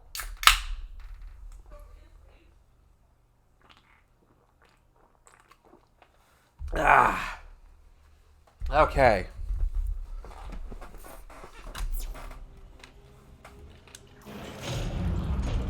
Isaac. Final fact for you to ponder as you recklessly pursue your own destruction. Were it not for the tampering of EarthGov or these long-dead researchers or you, humanity would have painlessly transcended to our ultimate end, our predestined rebirth. That's not how it would have worked, but okay. What purpose does all this conversation hope to serve? Well, the next time we see each other, and I shoot you in the face, you will understand why. I'm Jacob Danik. Isaac. I fucking hate this guy. He's so shitty. I love him. Initiating decontamination. Please hold still. Who's ready for puzzles? I'm ready for puzzles. Give me puzzle. All right, let's hope we can figure this thing out before Danik finds us. It's simple. Leg bones connected to, well, you know, whatever the hell that is. Chapter 15, A Change of Fortune. Which means it's time to read all the text notes from Chapter 14. Scaff Artifact 17. Finding Tau Volantis. Tau Volantis was discovered after intense study of the red markers, the man-made copies based on the original alien artifact, the black marker. The red markers, sequestered safely away on distant star systems such as Aegis 7, Aspera, and Proxima Centauri, among others, were themselves a mystery, as they were more grown than built. As the red markers were studied, it became clear they were receiving a signal, the signal they broadcast, rather than creating it themselves. The Ptolemy array was built specifically to triangulate the distant signal using 3 red markers. They located the source, and it proved to be the most distant point ever reached by man. Tau Volantis, here in this previously uncharted arm of the galaxy. This feat of science and technology will hopefully reward mankind with the ultimate prize, the limitless energy that seems to emanate from the markers, the source of which we expect to find here. Last contact. From GOA Ambrose Caden to General Spencer Mahad. Subject Scenario 5.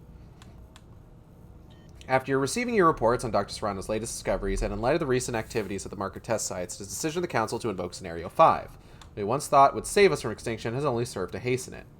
Everything about the markers, all research, all replicas, and even the black marker must be forever buried. All sites are to be shuttered. All involved planets are to be blacklisted. Everyone involved in the marker program, from Aspera to Aegis 7 to Tau Volantis, are to be executed. We realize this will effectively negate our ability to fight the war against the Separatists. They will no doubt take power and form an Earth government in the vacuum we leave behind. But to save the future of mankind, this must come to pass. Should even one person, ship, or scrap of paper survive to make its way into their hands, the epidemic will begin anew and our sacrifice will have been for nothing. I know I can count on you to carry out these orders. It has been a pleasure working with you for these many years. Long live the colonies. First contact. First contact scenarios. 1. No danger of infection or contagion. 2. Moderate danger of infection or contagion. Standard sterilization procedures required. 3. Localized outbreak. Infected personnel to be quarantined. 4. Virulent outbreak. Destruction of site and all associated personnel required. 5. Extinction level outbreak. Extreme containment procedures required. All personnel participating in, associated with, or with knowledge of the outbreak site must be destroyed. All locations connected to said personnel to be destroyed. Where destruction is impossible, permanent containment is required. Exterminate. From Colonel J. Gaskell to General S. Mahad. Subject disposal. Per your orders, the halls are packed with all the research papers, biological specimens, and lab equipment we could find. Incinerators are on standby, just waiting for your final command to pull the trigger. Still no sign of Serrano or Rosetta. Scaff Artifact 16. Personal log, Dr. Alexei Obruchev. The extracted ice cores were spectacular. Contrary to everyone's expectations, the ice is not layered in a predictable pattern befitting millions of years of gradual deposits. Rather, it indicates a single period of great upheaval and then a sudden, dramatic climate shift. I don't think their plan worked, call it a hunch. Well, no, their plan worked because everybody forgot that the markers were a thing, and nobody knew about them. them finding it on Aegis 7 was a fluke. It just kind of happened. As impossible as it seems, I believe the planet underwent an ice age in a single day. But how can this be? With each discovery we make, even more questions surface. Thankfully, Dr. Serrano's signal tracking experiments have painted a trail that leads deep under the ice. It is there that I suspect we will soon find all the answers we seek. Unitologist Artifact 5. Daily Reflections, Jacob Danik. My patience, like our numbers, grows thin. It is infuriating that the reckless behavior of a single man can be the undoing of our entire existence. Should Isaac Clarke succeed, man will dwindle and die. The legacy we leave behind will consist of nothing more than dust and decay. The only hope for our future rests in the Marker's plan. Our only hope of enlightenment, of harmony, and of peace will come from the undoing of all the horrors man has sown. Worry not. In the end, Isaac will relent. There are ways that even a difficult man such as he can be swayed. Alien Artifact 3. Personal log, Dr. Alexei Oberchev. I am first and foremost a scientist. It is our duty to be bold in our studies. It was, therefore, my decision to attempt a controlled thaw of an intact specimen. While I'm sure many will miss his antics around camp, I remind my colleagues that it was Private Freeman's decision to volunteer for the duty of handling the specimen while we stood in the protective safety of the control booth.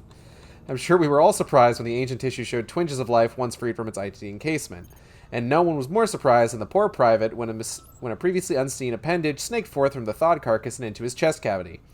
It may have been Private Freeman's end, but I'm sure he would have been happy knowing science had taken a bold step forward that day. This is basically just The Thing 2011, honestly. Scaff Artifact 18. From Captain Raymond Reed regarding, reply to Private Myers' appeal to join the 163rd. When I look out across the yard, I see only weakness. The war with the secessionists has claimed our fiercest warriors and replaced them with children. Half of these pricks can't hold a rifle, and the rest piss their pants the moment they hear one go off. If you want to make it in this world, not only do you have to be willing to kill, you have to like it. Private Myers is a tool, so it's only fitting we use him as one. Let's give him 1 week of solid abuse before we kick him out the door. Maybe then he'll wise up and realize he'll never have what it takes to be one of us. The Axe is of Evil. Scaff ISC 31022 TVAF2 Personal Log Private K. Myers. So there I was a week later, caked in human excrement, my skin broken out with sores. I had gone the extra mile. I was ready. I guess I should have seen it coming. They took my picture and sent it out to everyone to see. They told me the only way I'd become a Reaper is if every last one of them miraculously died and I was the only one left who could take their place. Then they sent me packing. I got demoted to working in the pits. I credit my determination and strong work ethic for not giving up. In the dead of night, I returned to the barracks and went to their beds, silent, discreet. With a firm, swift stroke, their heads rolled away one at a time. 1, 2, I counted as I cleaved, 3, 4, scratching the notches into my axe, 5, 6, they couldn't refuse me now, 7, 8, 9, 10. 15 heads later, and I'm the 163rd, the most feared unit in the scaff. I am the Reaper.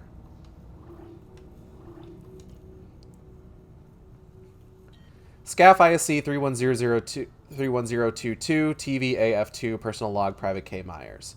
I did anything I could to get put on the mission to go to this frozen wasteland so I could follow the Reapers. It was my chance to get them to notice, and I wasn't going to let anyone stop me. After Private Freeman went missing, I became the new water boy. I scrubbed Reaper toilets, made Reaper beds, and cleaned Reaper guns, admiring the notches carved into the stocks of each beautiful weapon. I finally worked up the nerve to ask one of the Reapers if I could join the team. I was ruthless. I was determined. I was ready. He laughed at me just like my drill sergeant back at boot camp. Then he said I could join if I cleaned the toilets for a week with my bare hands with no shower privileges in between. He said if I could do that, I'd have what it takes. What could I do? It was my dream. And he promised. So I did.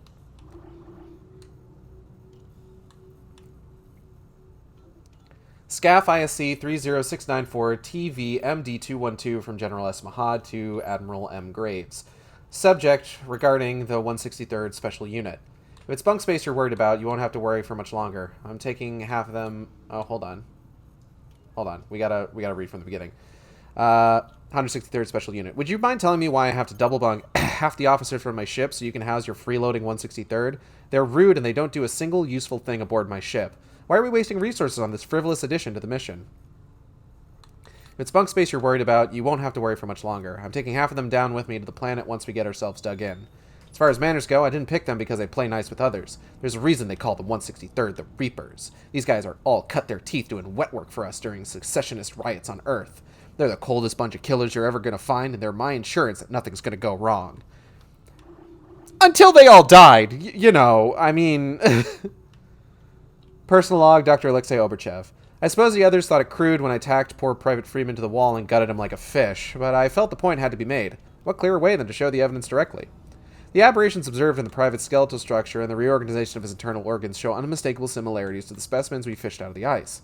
The same force that twisted his corpses into a deranged killing machine is intrinsic to this plant's evolution. Further, everything appears to be linked to the signal carried by all markers. Even now, the signal can be traced through Freeman's body, making minute changes to his structuring, causing his cells to continue living.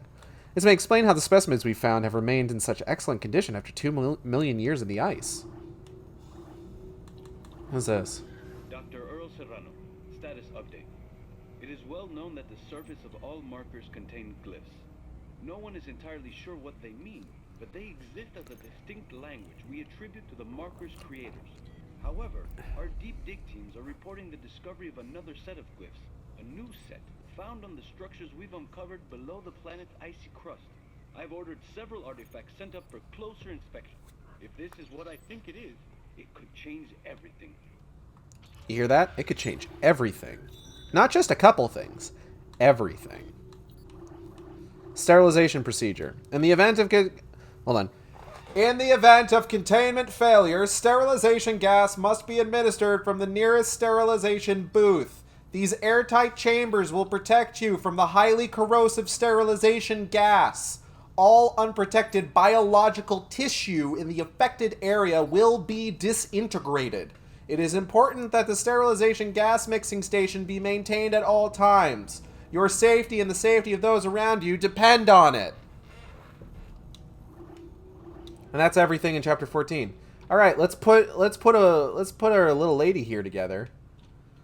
So, at first, this may seem like a little bit difficult, but it's actually a fairly easy puzzle.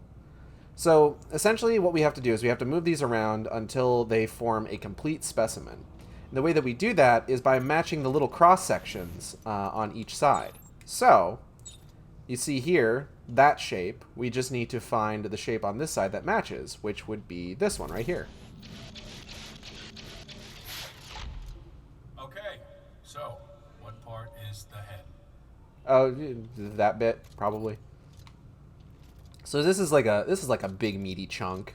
So we gotta find a big meaty chunk that matches. And I think it's gonna be that big meaty chunk. This one right here. Yep. All right, that looks like a sort of. All right, it's just a blob. Whatever. How are we supposed to piece this thing together? Can you chill? Must be a trick to it. I'm genuinely, I've got it. I've got the trick. I'm working on it. Goodness gracious. Okay, got another big meaty chunk. And now things get split up into littler chunks. I think I see something forming here. Yeah?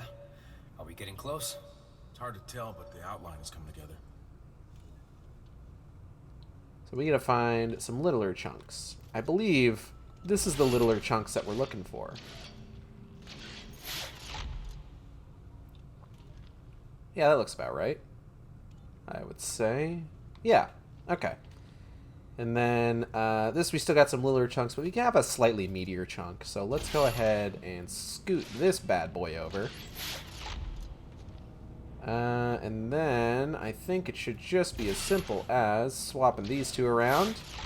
Assembly and complete. bazinga. Codex initialization standing by. Let's see what we got. Well, she's an alien.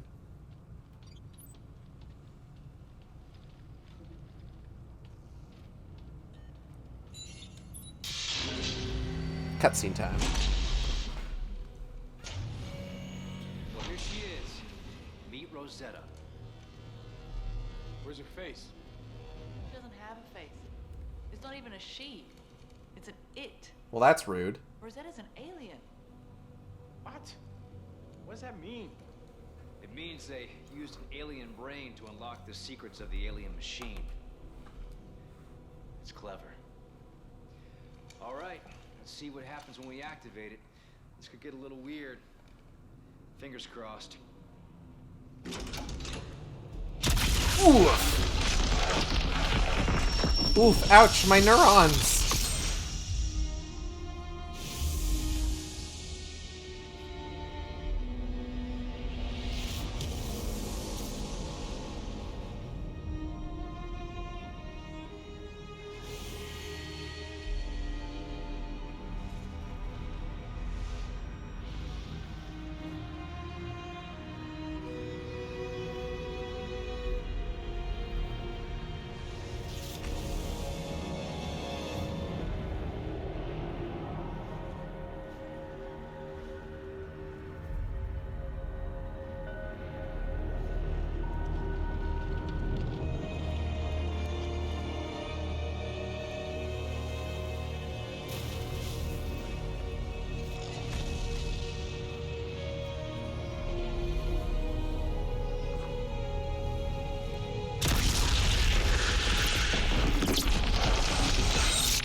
Oh no.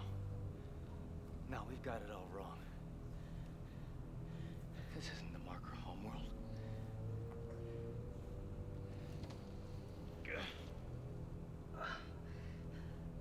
The aliens, they found the markers just like us, and it spread. It consumed them. It pulled their bodies into the sky to form the final stage. Oh my God, the moon. The moon is the source of the marker signal, not the machine. The moon is convergence. The aliens, they built the machine to freeze the planet. To keep the moon from becoming whole. If the machine shuts down, everything thaws. And convergence has resumed, not just here, but everywhere the markers have spread.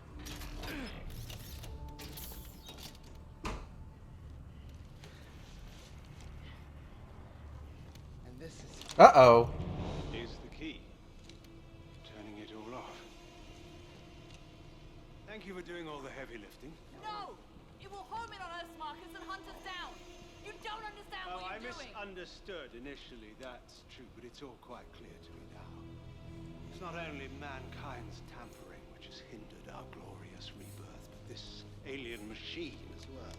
Stay away from that machine, Danik. No. And now that I have this, I'll be able to turn it off. The natives of this planet chose death over evolution.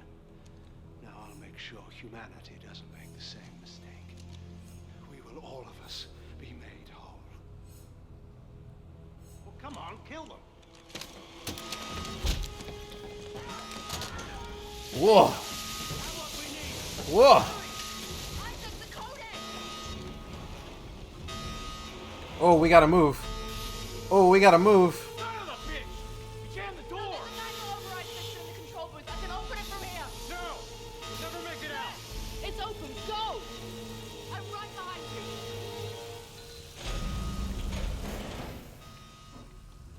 Door malfunction.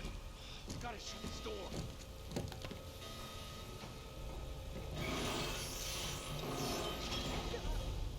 Ellie, come on!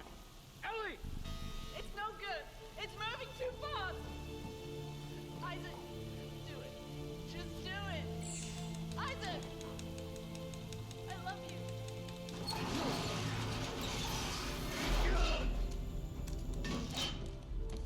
Isaac! Hey!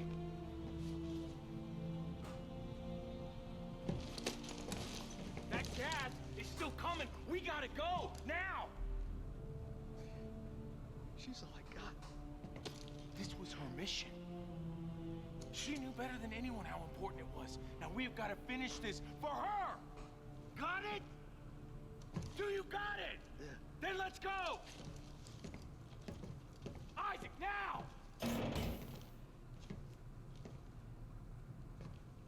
Isaac! What a fucking yell. Oh shit. Oh fuck. Ah! Alright, we're good.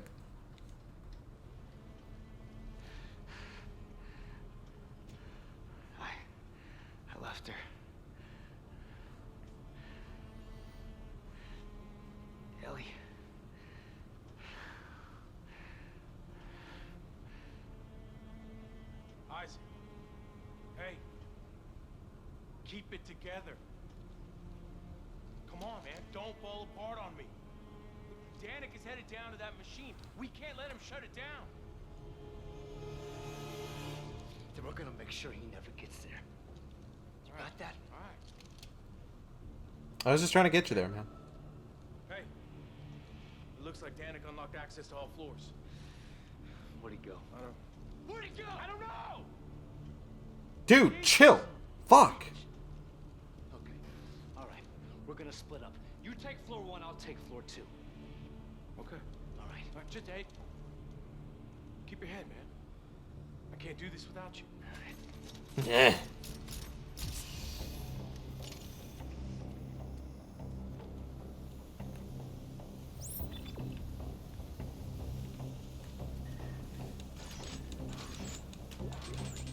This is one of those moments where it's like Carver's like, I can't do this without you, man. And it's just like, Isaac, I know where Danik is going. To get to the machine, he's got to go underground, and there's only one way down, the big silo north of here. Okay, I'm updating my locator. I'll meet you there. yeah, it's one of those moments where like Carver's just like, I can't do this without you, man. And it's just like, we haven't had nearly enough like interactions. Hold on. To warrant this level of familiarity. You know what I'm saying?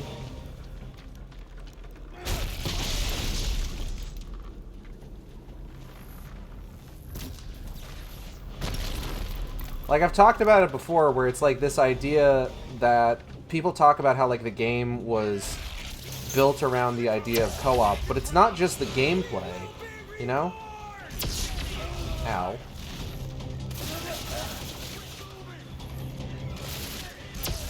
It's not just the gameplay that's built around that.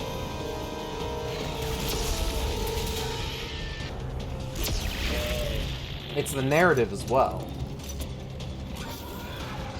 Where it's just like interactions like that don't make a lick of sense if you're not playing co-op.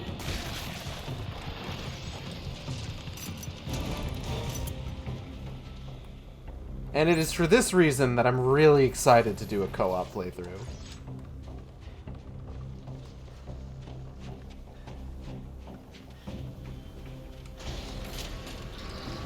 Oh, wait, are we in... Hold on. Okay, we're still in Chapter 15. So, it does occur to me that I did not update our little secret message here. So let's see what we were looking at. We were looking at Brother Moons are... And what was the name of Chapter 15? Chapter 15 is A Change of Fortune.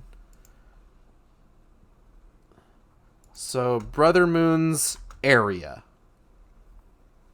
That makes sense as a statement.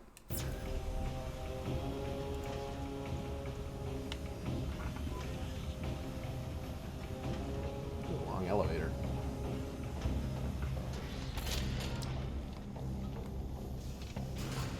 Hello? Anybody here? Did I hit you? Nope.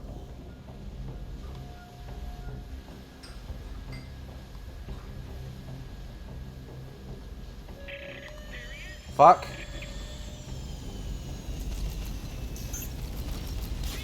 Oh!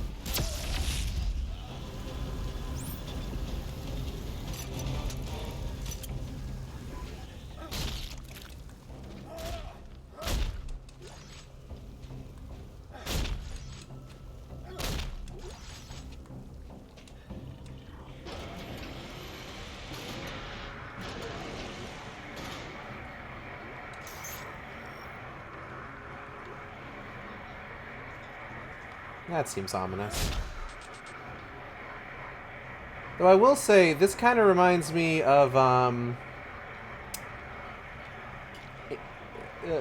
am I trying to say?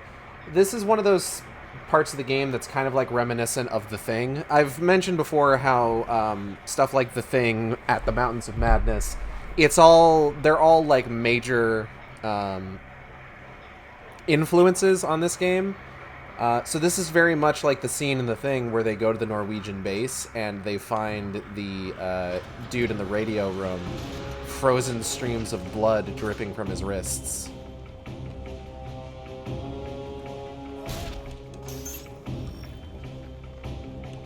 Oh, hold on. Hey. I am trying to find resources, and I don't appreciate being interrupted. Shut up. Resources. Here we go. There you go, little guy. Everything will be okay.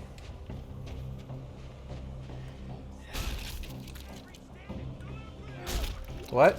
Oh, shit. Whoa, fuck! Whoa. What? Whoa.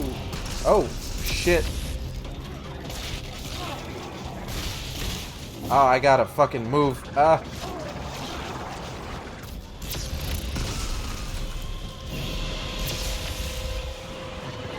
Whoa, whoa, whoa, whoa, whoa, whoa, whoa!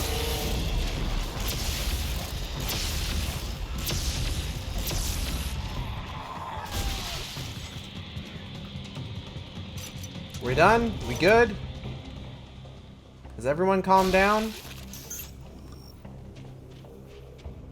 I'm gonna go ahead and open this door now.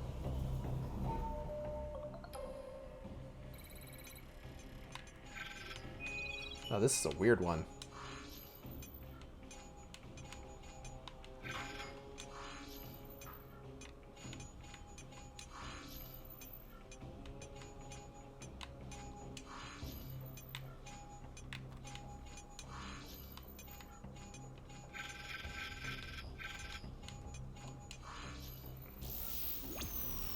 System unlocked. Cool.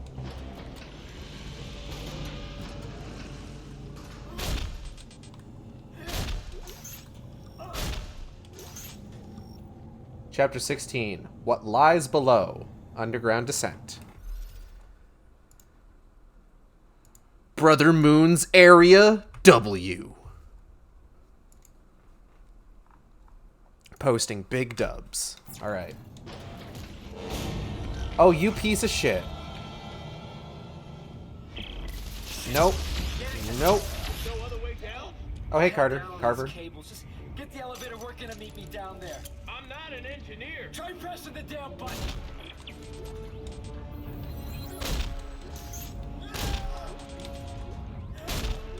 Isaac, can you be just a little bit nicer to Monsieur Carver? He's doing his best, you know? And, like, I think with everything going on, that's about as much as you can ask of him.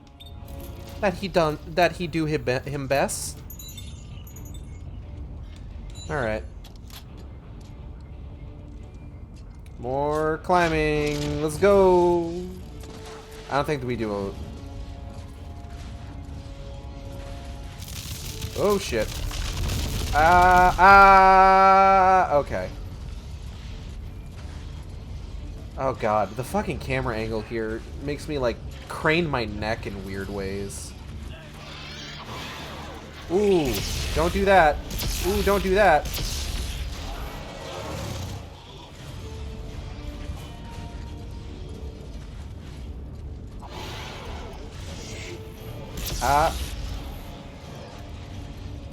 Oh, hey. No, can't take that. Like these big chunks of ice that have fallen onto their elevator platform.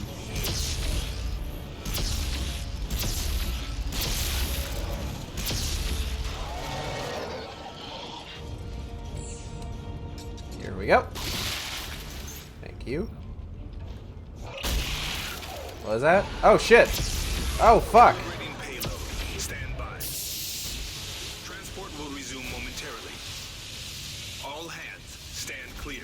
Resuming operations. Ah, they're still going. Oh, hey, an elevator. That's convenient.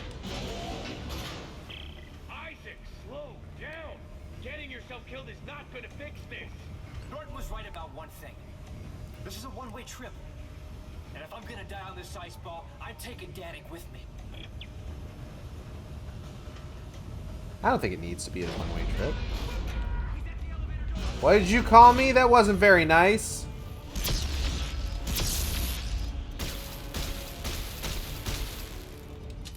That guy called me a fucker. Can you believe the fucking audacity of this dude? I'm gonna have to go teach him a lesson.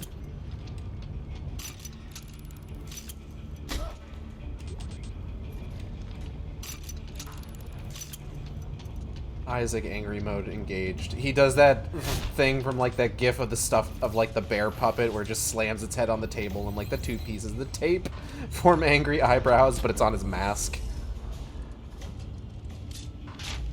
Let's go!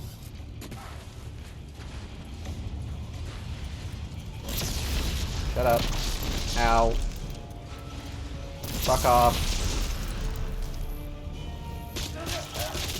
Ah, fuck.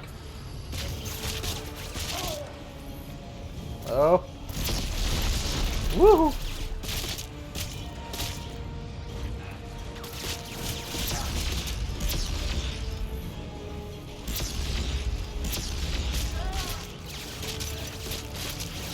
Whoop. Ah. Stop shooting me. It's rude.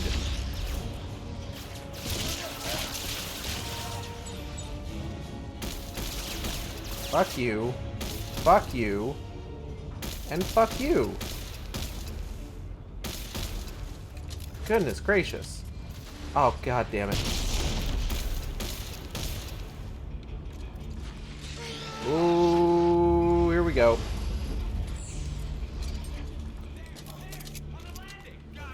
You are fucking done, Clark.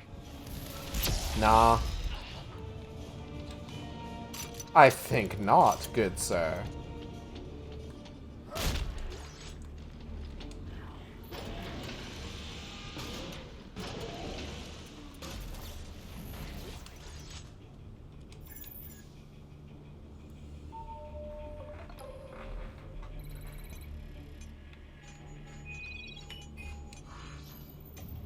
This is another weird one.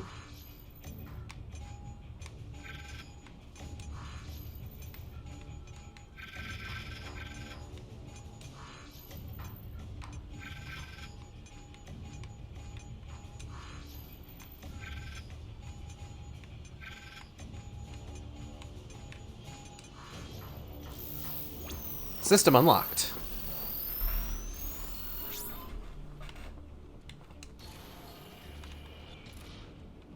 Oh, hey.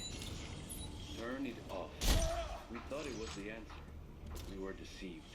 The moon is the source of the signal, the madness. Make us whole. Turn it off. These are its cries for help. Its call to action.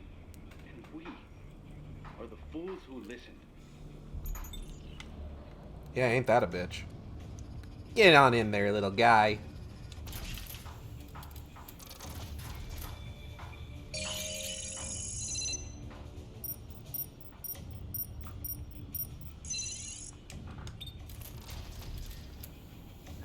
All right.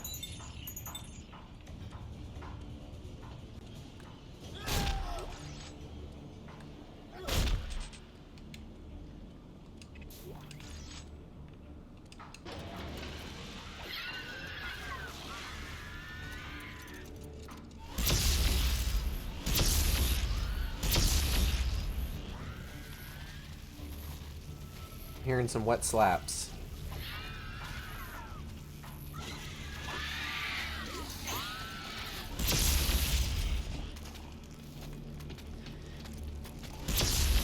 Stop that. No more wet slapping.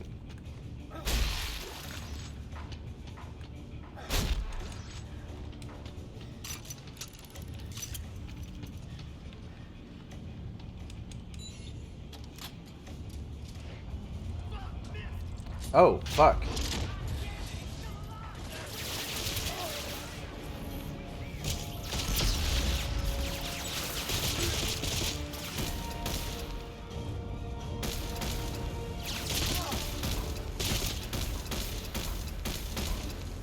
There we go. Whoopsie daisy.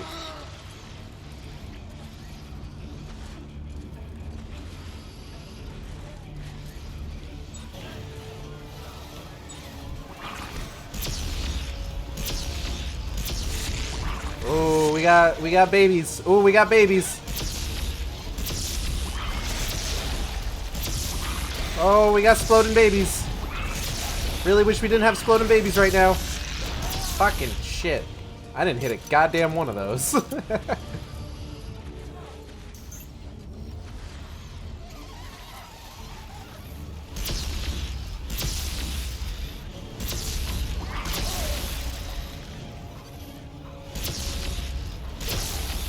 Alright. Whoop.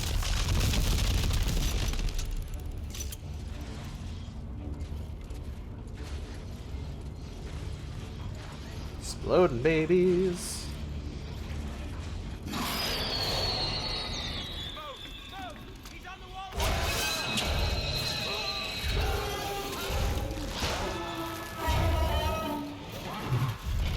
Well, that's no good. Hey, big guy.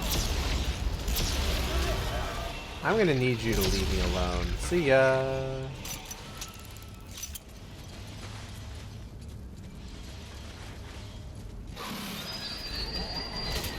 Oh.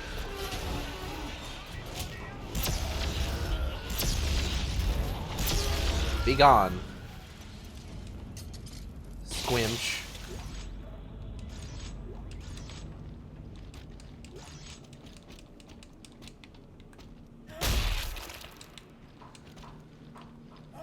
So yeah, now we have to deal with necromorph aliens. But I mean, that's fun.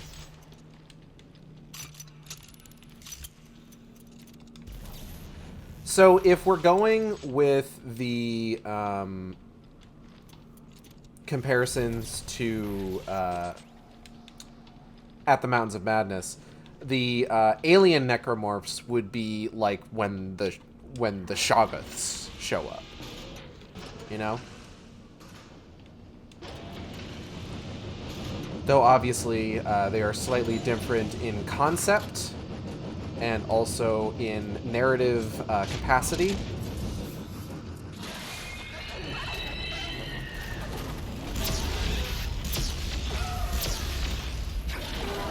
Goodbye. Nope.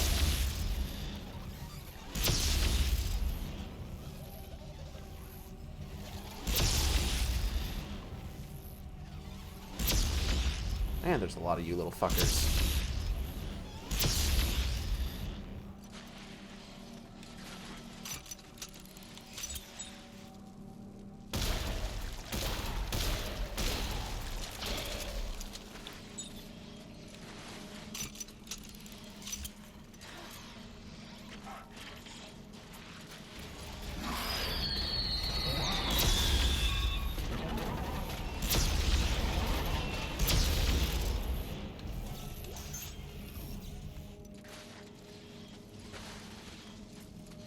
Ooh. Big fan blades.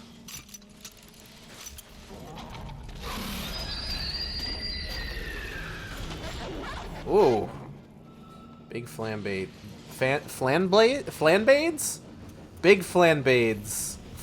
Fuck! Big fan blades. Dicey. Let's slow those down, and that will allow us to safely slip between them on our cable. Right. Okay. This was a poor decision. Whoop! I'm okay.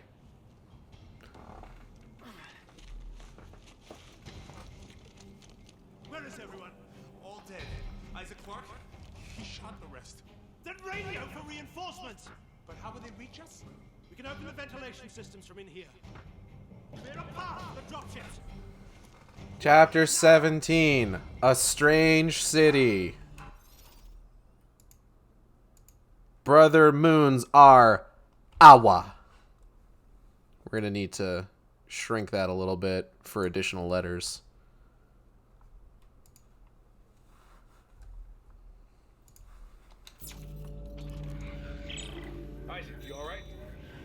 He's here.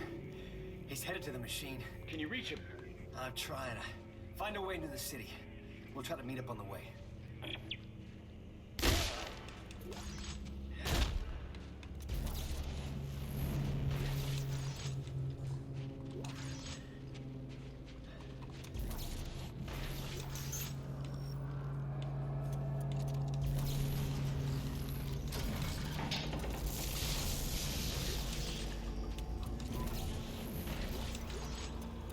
I feel like if we weren't dealing with so much right now, like if it wasn't for the fact that there's kind of a lot of shit going on at this time, the fact that we're about to walk into an alien, like an ancient, deserted alien city, would probably be a bigger deal. But because we're kind of on a timetable here with some pretty serious implications if we were to not succeed. The fact that we're walking into an alien city maybe needs to take a bit of a backseat. Malfunction? What the fuck? The misshapen moon in orbit. Huh? That's what controls the markers. It's the end state of these creatures. Or rather, it would have been. You see, the natives of this planet constructed a machine that froze the moon in mid-formation. But it wasn't enough. Even half-formed, the moon's marker signal speaks to the markers back home. And it doesn't end there. There is a network of brethren moons spanning the stars. As each one completes, it connects to this network, making them aware. If this moon should complete, its brothers will all come, looking for food. But there is hope. The natives never finished configuring the machine. It wasn't meant to merely freeze the moon, it was meant to destroy it. You'll need the Codex. It is the key to unlocking this machine and reconfiguring it. Follow my trail into the heart of the machine and end this nightmare. Carver, did you hear that? The machine can crush the moon. It just needs to be properly configured. What about Danik? Stopping Danik won't be enough. We need to get that Codex back. It's the key to reconfiguring the machine. Serrano's locked the passage using some kind of alien glyphs. I'm gonna look for a way to bypass it. So yeah, Brethren Moons. And the moon is convergence. It is all of the bodies of the transformed organisms converging into one massive structure. And as I mentioned, this is something that they have actually been building up since Dead Space 2, if you look at, like, certain items in that game.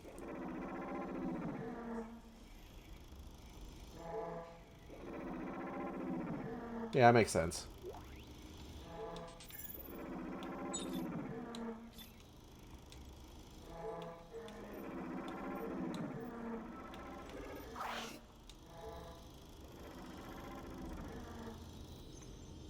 Uh-huh.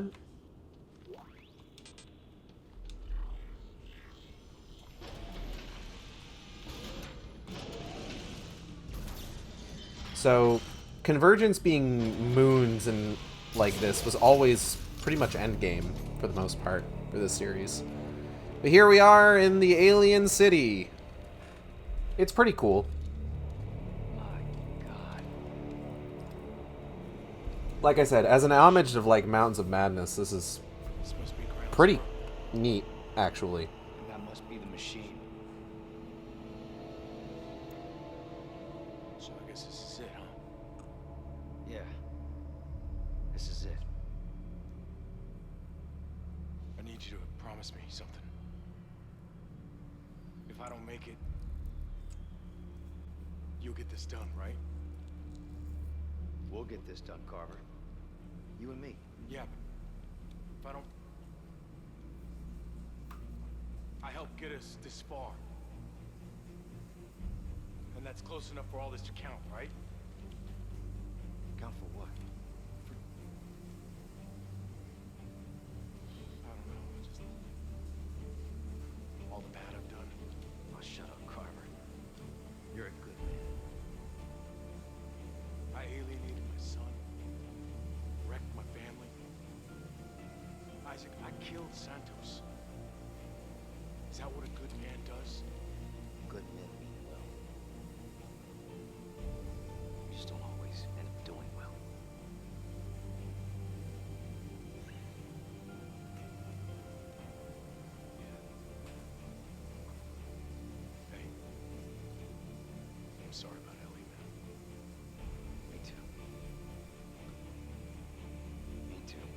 Something about Carver... Something about Carver reminds me of Alex Shepard from Silent Hill Homecoming, and I don't know what it is.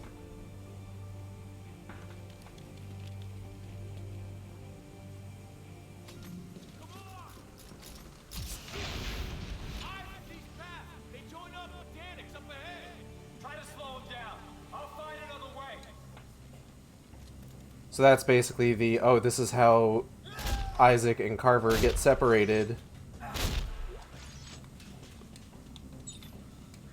Requiring us to go it alone here in the solo playthrough. Danik, you have to stop. Isaac, is that you? You are unbelievably hard to kill. Are you aware of that? Yes. Danik, do you know about the moon? Do you know what it is? Part of the miraculous ecosystem, I assume. It's alive, Danik. It's hungry and it isn't alone. If you turn off the machine, you'll set it free. And then it and all its brothers find our markers, find us, and wipe us out. How can you presume to know its intentions? You fear it because you don't understand it. Danik, hear me out! Danik, are you listening to me? Motherfucker! The irony here, of course, is that Danik doesn't understand it either, and is presuming just as much as Isaac does. Can I get that from here? Nice. Oh, shit. Oh, fuck.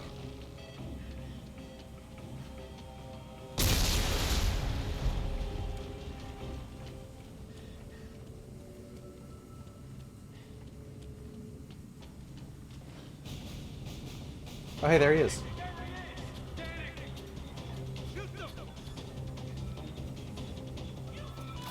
Hey, guess what? Bazinga. Stopped your heart.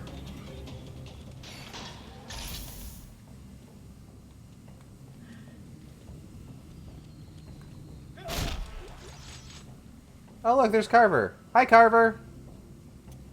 Hey, can I get that from here? Yeah, nice. Whoop.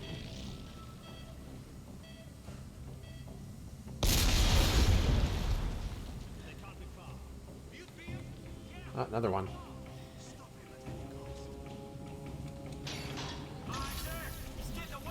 I'm working on it. Need you to give me a second, Carver. I can't go very fast when I'm holding on to something like this. Alright, let's just plug this bad boy in. We'll get 5 seconds to run in the opposite direction. Ah!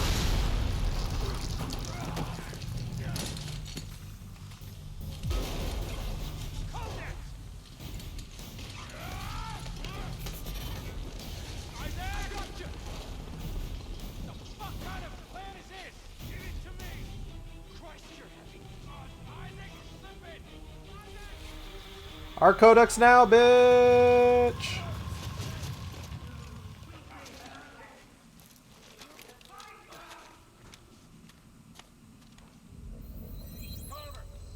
Over here!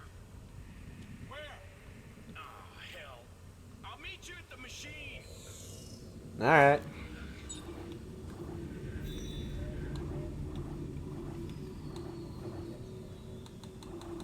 So as you can see, we got a bunch more stuff to do here.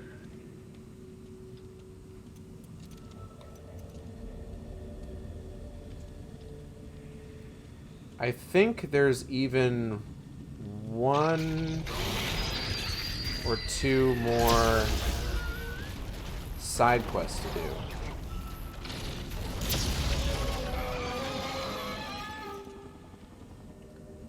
You can kind of see how, like, the alien necromorphs are, like, a pretty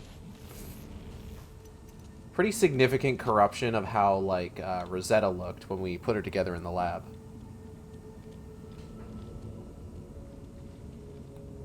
Rosetta is, of course, in all likelihood, more along the lines of what they're supposed to look like, as opposed to these creatures we're seeing here.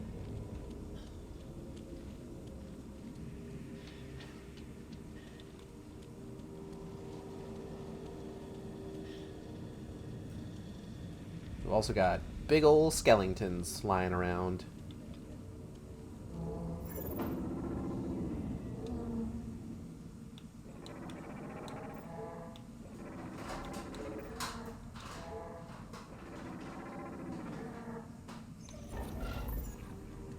And alien doors.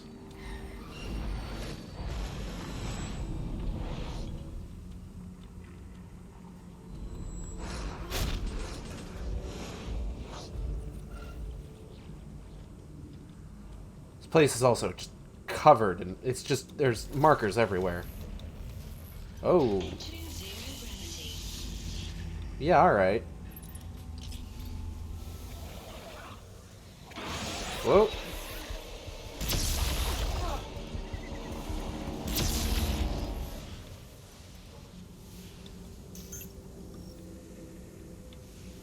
I'm gonna sneeze in a second here.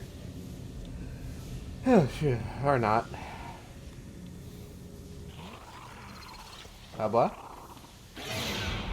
Where? Ooh.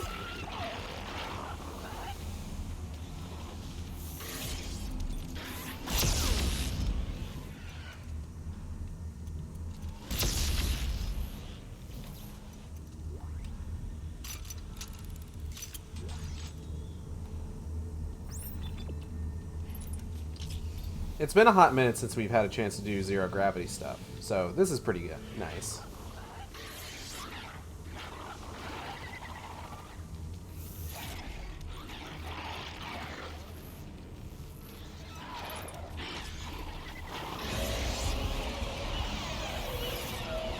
Stop that.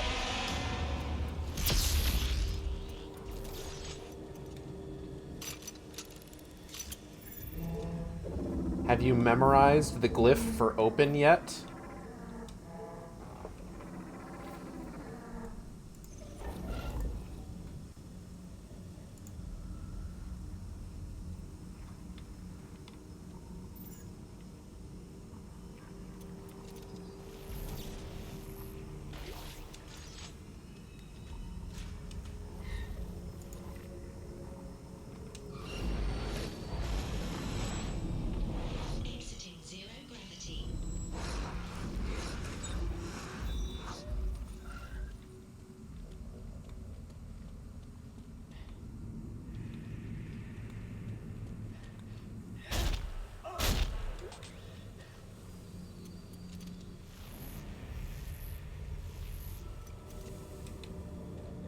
Woo. Carver, these dish-shaped areas on the floor, they supercharge our TK capacity, but hurt like hell. What about stasis?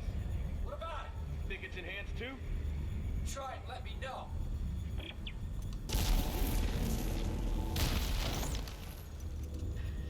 He says they hurt like hell, but I don't know that there's a mechanic where it drains your health as you're standing on them, necessarily.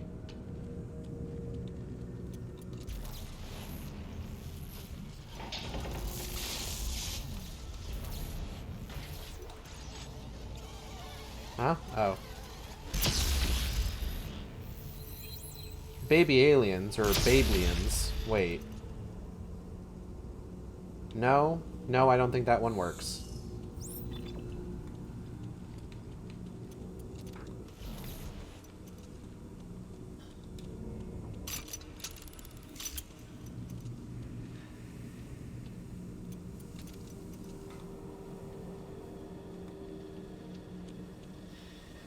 These statues are pretty wild.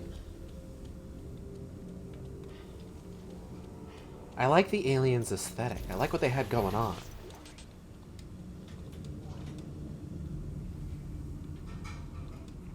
I'd like to go up the elevator.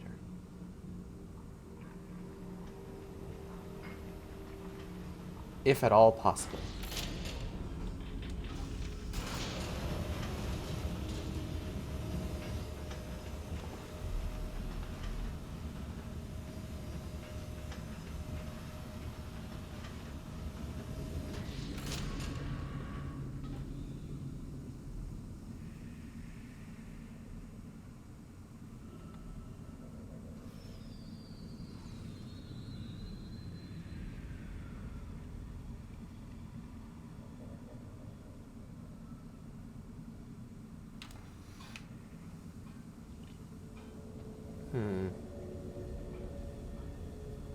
I want to check something here real quick. 1 second.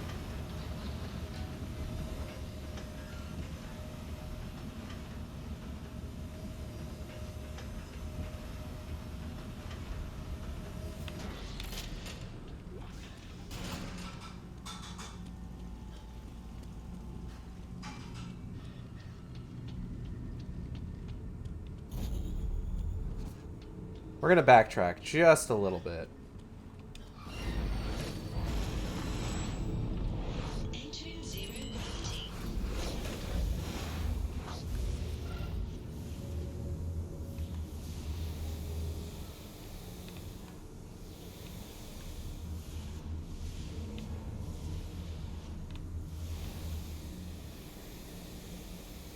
It's like I'm thinking about that lift that we saw. And it feels really weird that there was just kind of a lift sitting there. Zero gravity. With seemingly no way to... Oh, wait. Wait. Hold on a moment. This is a hacking panel. It's not letting me... You know what? If I'm right, and I have no reason to doubt myself...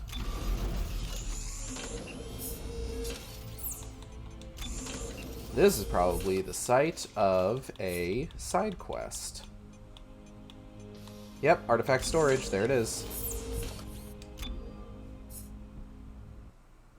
So then when this boots up, we should be standing right here. And now the door is unlocked.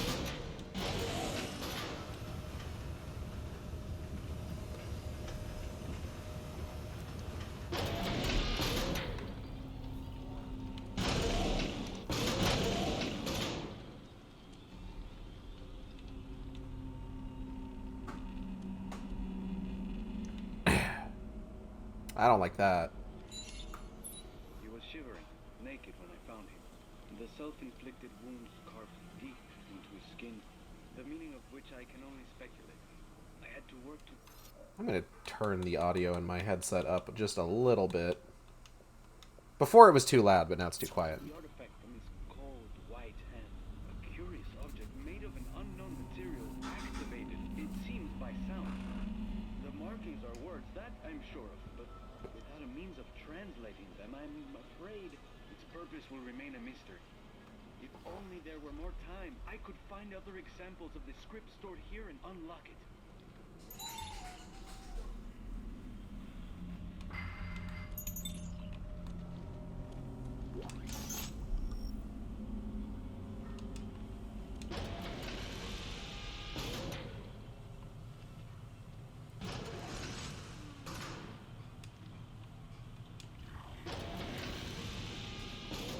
Entering zero gravity. What the hell is that noise?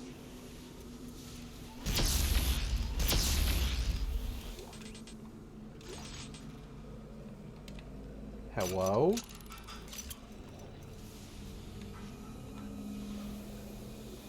What the fuck?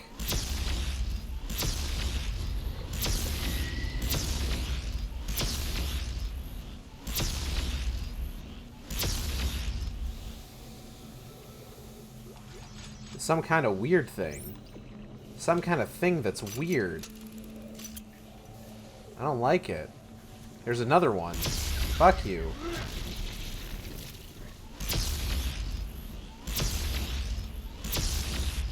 Fuck you and your arcade prizes.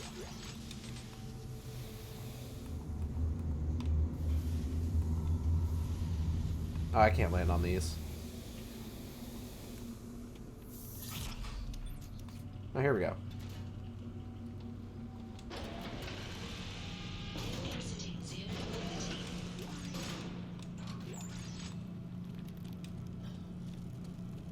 Oh. That's horrifying. Scoot. Zero gravity.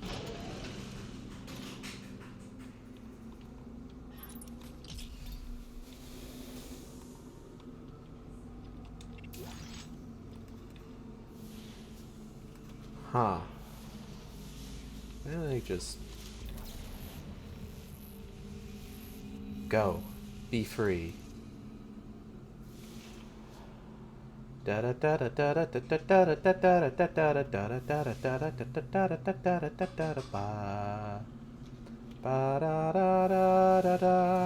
that's taking too long. Bonk, bonk. Oh, maybe. Maybe. Ah, just missed it.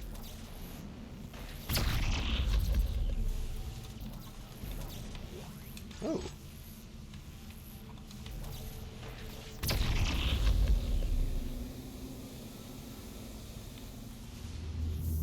I wanted it to, like, sail majestically through the air and then into the tripwires, but alas.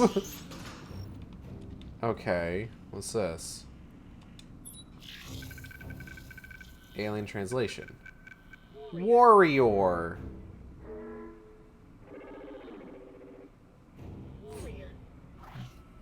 Whoa. Whoa. Woo. I'm speaking alien.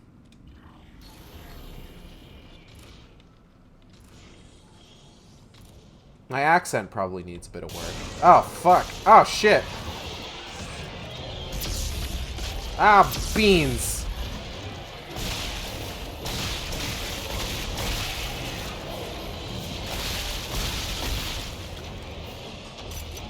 Whoop.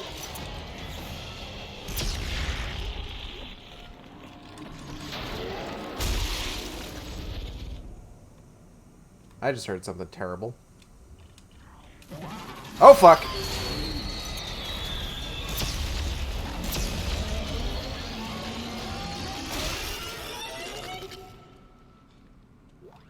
See, everything ended up fine.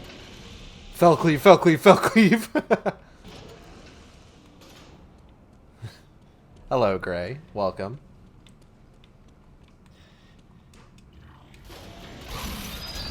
Oh, heck. No. No. No. I like with these guys when you hit them with the third zappy, their freaking items just explode out of them. What is that noise? Oh.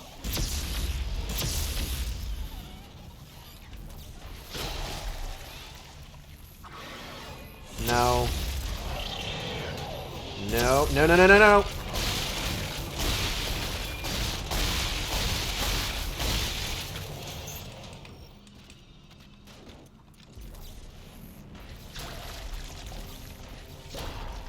Get all these splody babies out of my face. Fuck off, splody baby.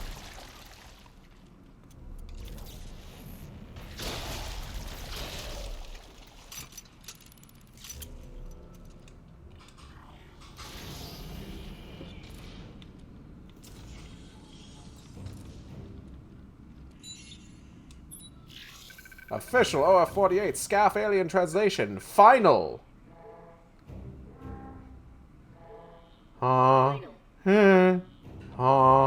Now what's the word for fantasy? Then we'll really be in business. Did the aliens know what Final Fantasy... Oh. This guy's still kicking slightly.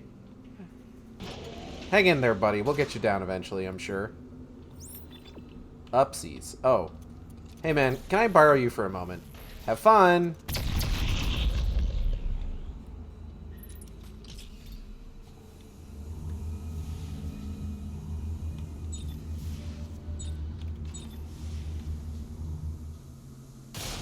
Whoop. Ah. Ah. Ah. Ah. I don't know where those noises are coming from. Ow.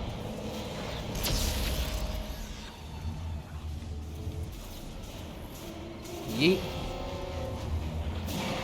Hold on. My aim's a little off. And no. No.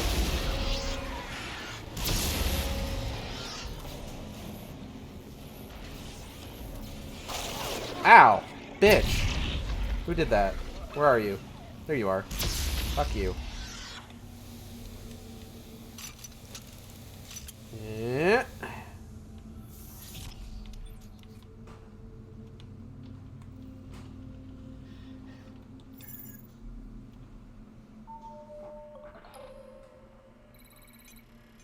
Oh, another weird one. Great.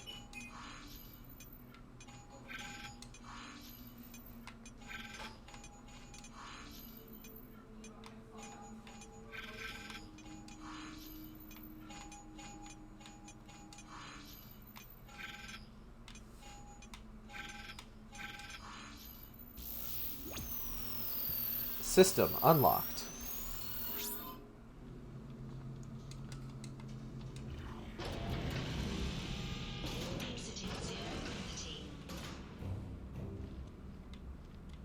Okay, now how much work are you going to make me go through to finish off this place, huh?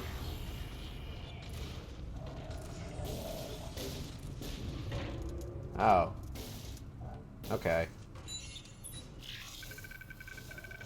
Scaff alien translation. Sacrifice! Oh.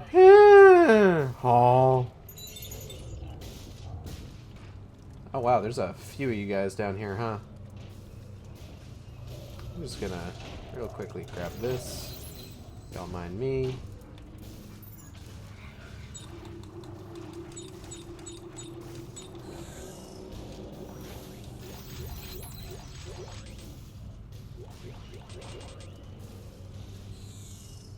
We're just gonna go. Everything is fine. None of those generators are gonna break out. I get it. Rosetta learning. Oh, shit!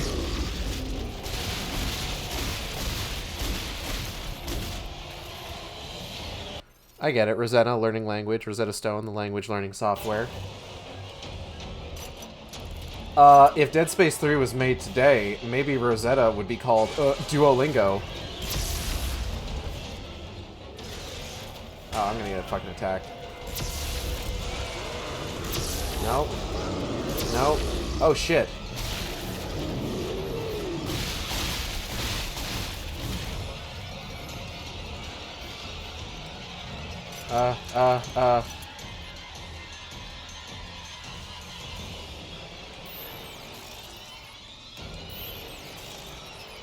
Ow, for fuck's sake. Oh, there's two of you. Okay.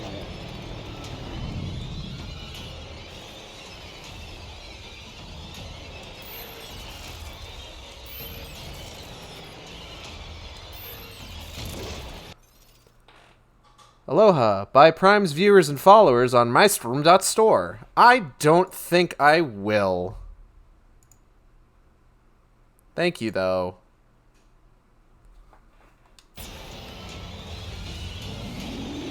Anything interesting down there? Not really. Oh! See you later, fuckers.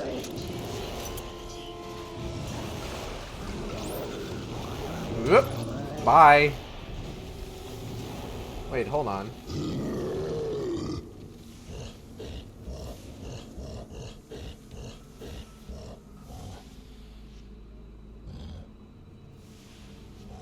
Any more grunts you want to give us?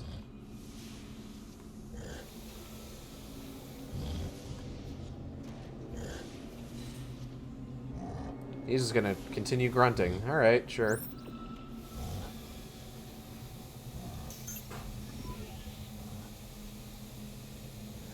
Bonk.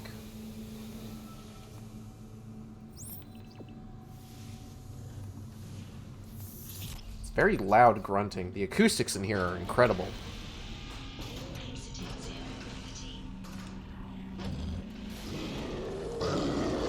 Oh, fuck me. Oh, fuck me running. Hey, boys. How's it hanging?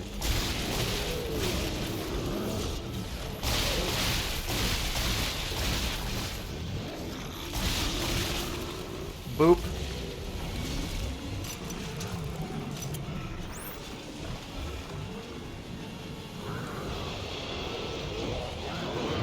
Toodaloo.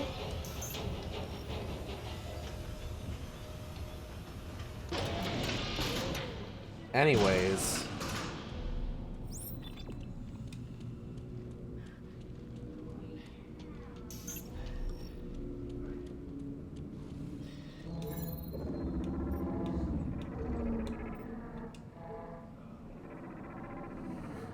Okay, this is just excessive. Yeah. Yeah. 3 generators at once is maybe a bit much.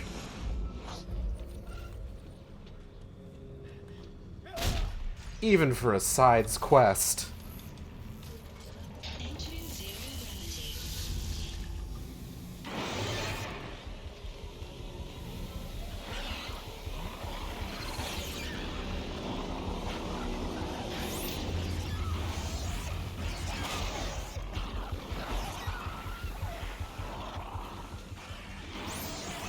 Yeah, you know what? Fuck all these guys. I'm not coming back here.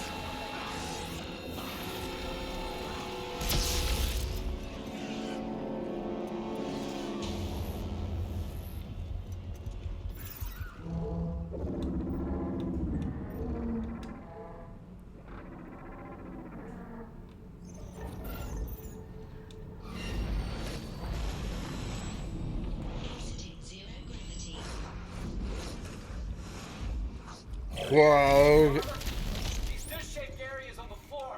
They supercharge our TK capacity, but hurt like hell. What about stasis? What about it? Think it's enhanced too? Try and let me know.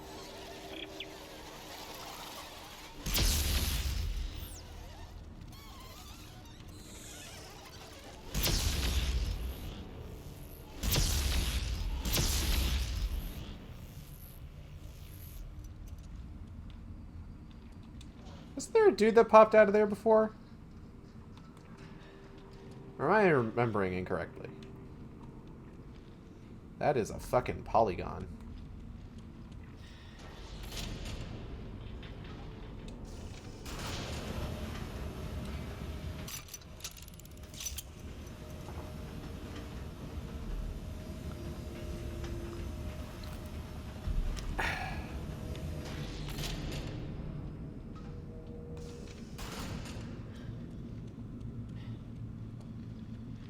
Huh.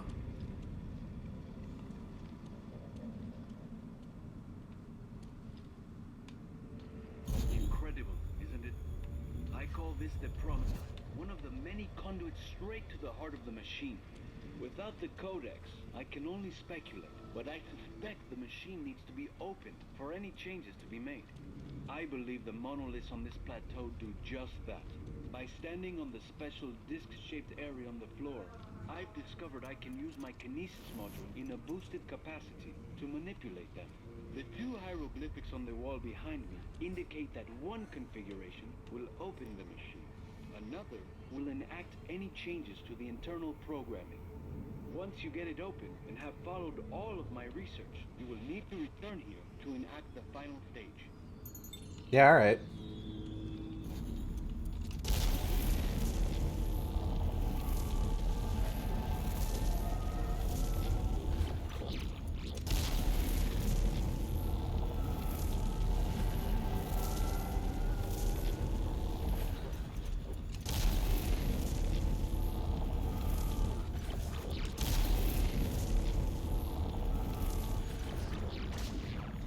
Oh, hey. Plug this bad boy in here.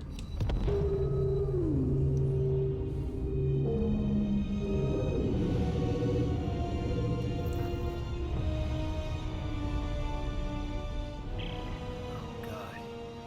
This isn't a city, Carver. All of this is the machine. Holy hell. Okay, you're the engineer. How do we fix it? We'll follow Serrano's clues and reconfigure the machine. I just opened a conduit to the heart of the city.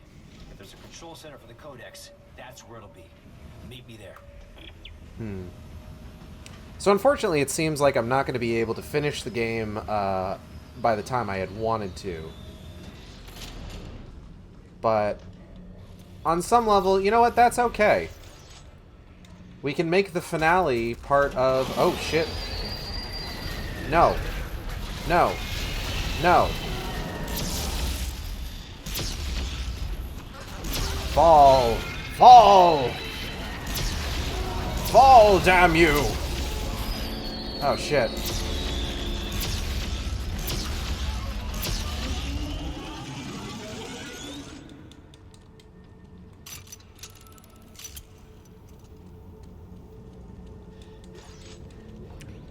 The aliens are interesting because they're fish people who learned about the convergence and went, fuck!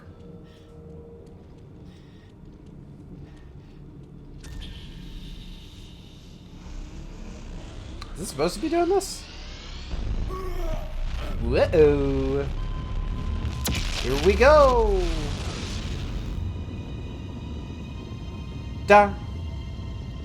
Da da da da! Da! Da da! Da da da da da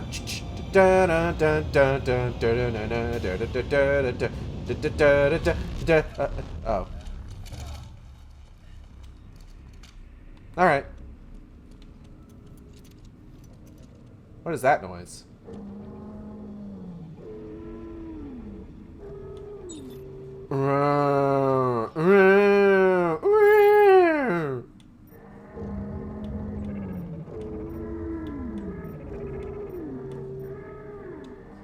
Where's Ace and Chip?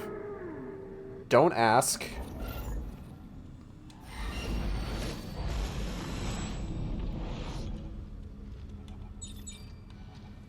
Hello. Resources. Resource collector online.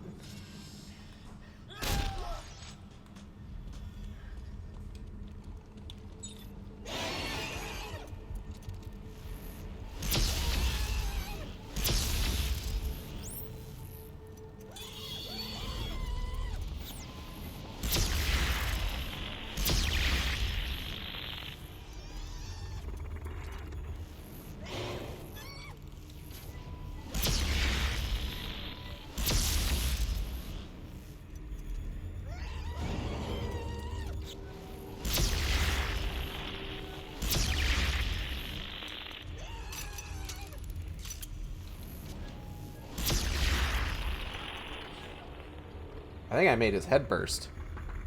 He's just a little guy who helps you. He do be a little guy.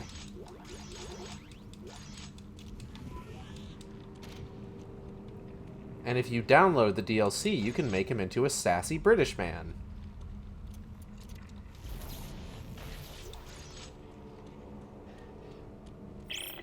Hey, Carver, I'll bet this supercharging effect might let us TK the limbs right off necromorphs while they're still moving. That's great. Thanks for the tip.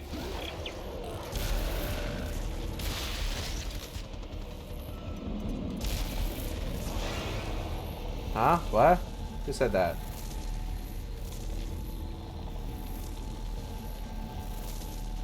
Whoa!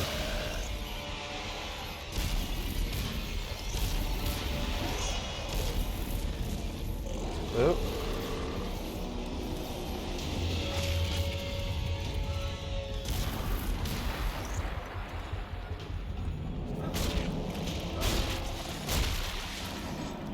Dick.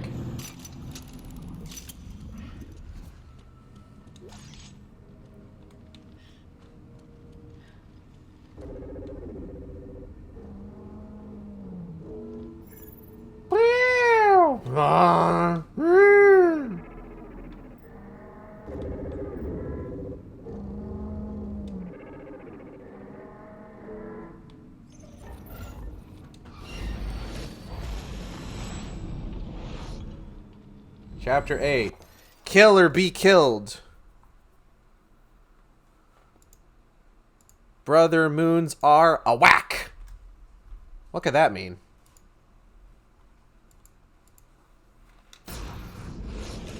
What a mysterious message. It could be anything. We need to look at... Wait. We need to look at files from the last chapter.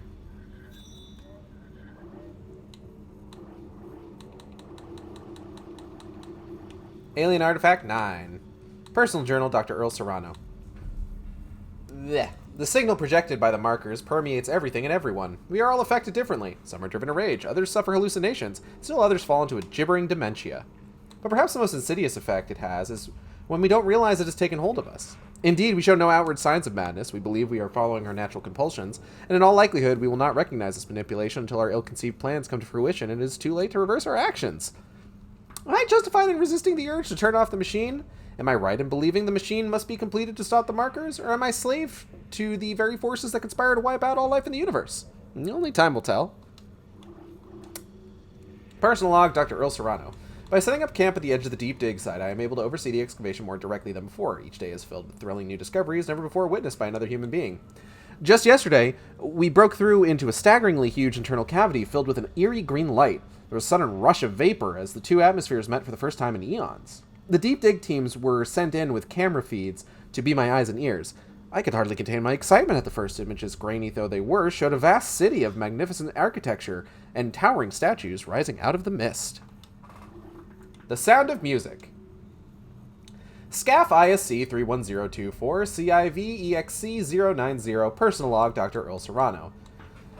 The cranium of the species contains 6 holes, each a passage leading to a resonance chamber not unlike our own nasal cavity.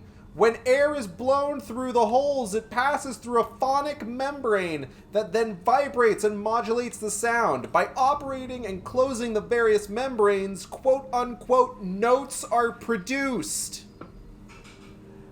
This coincides with a written script observed carved into the surfaces of many of the structures we uncovered. It isn't so much written language as it is a pronunciations key. There appear to be 6 basic letters or notes in the language, simple to be sure, but by combining notes, new meaning is conveyed. Thus, there is a notation indicating how long to hold each note.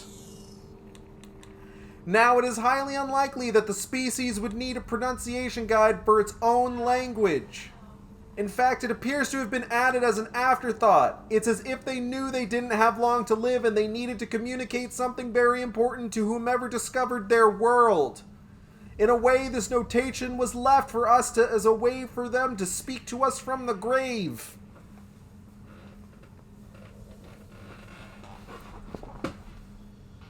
Coop, you're not gonna believe this! Aliens, Coop! Unitologist Artifact 6. Daily Reflections, Jacob Danik. Like any good spiritual journey, this trip has constantly questioned my beliefs and tested my resolve, but by careful observation of the facts, I now believe I know what truly has transpired on this planet and why our race has failed to achieve convergence.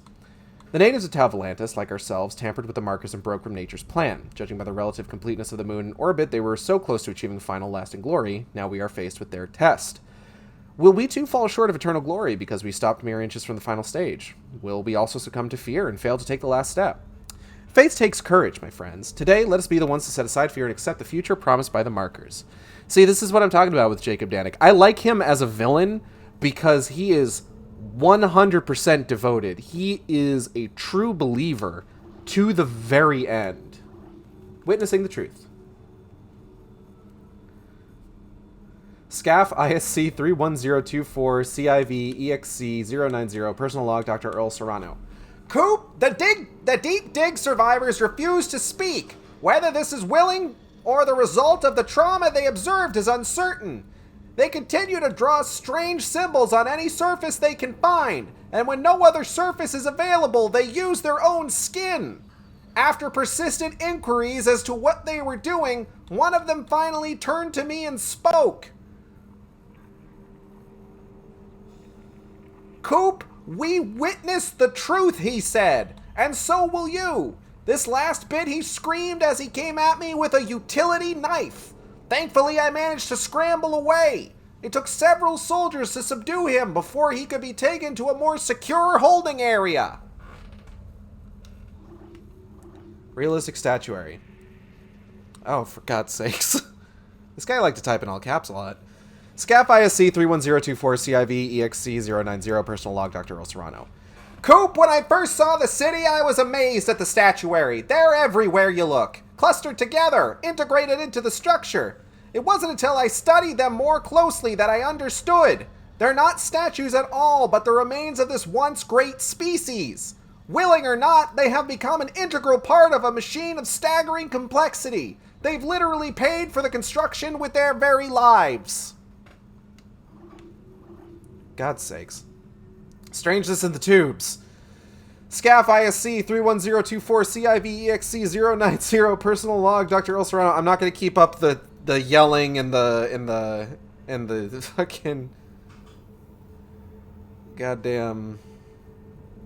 I'm like wearing myself out doing the fucking David Lynch voice.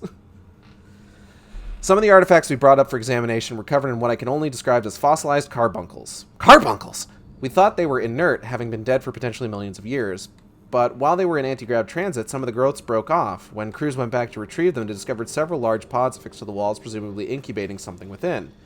When approached, they cracked open. What spilled out was horrifying. We lost several of our crew that day.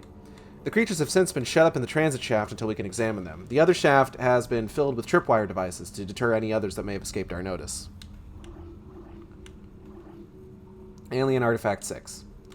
Deep Dig Report, Corporal Elizabeth Atwood. We noticed their haunting, graceful forms almost immediately as we descended into the city. Some were 20 stories tall, and others no more than 4 meters in height.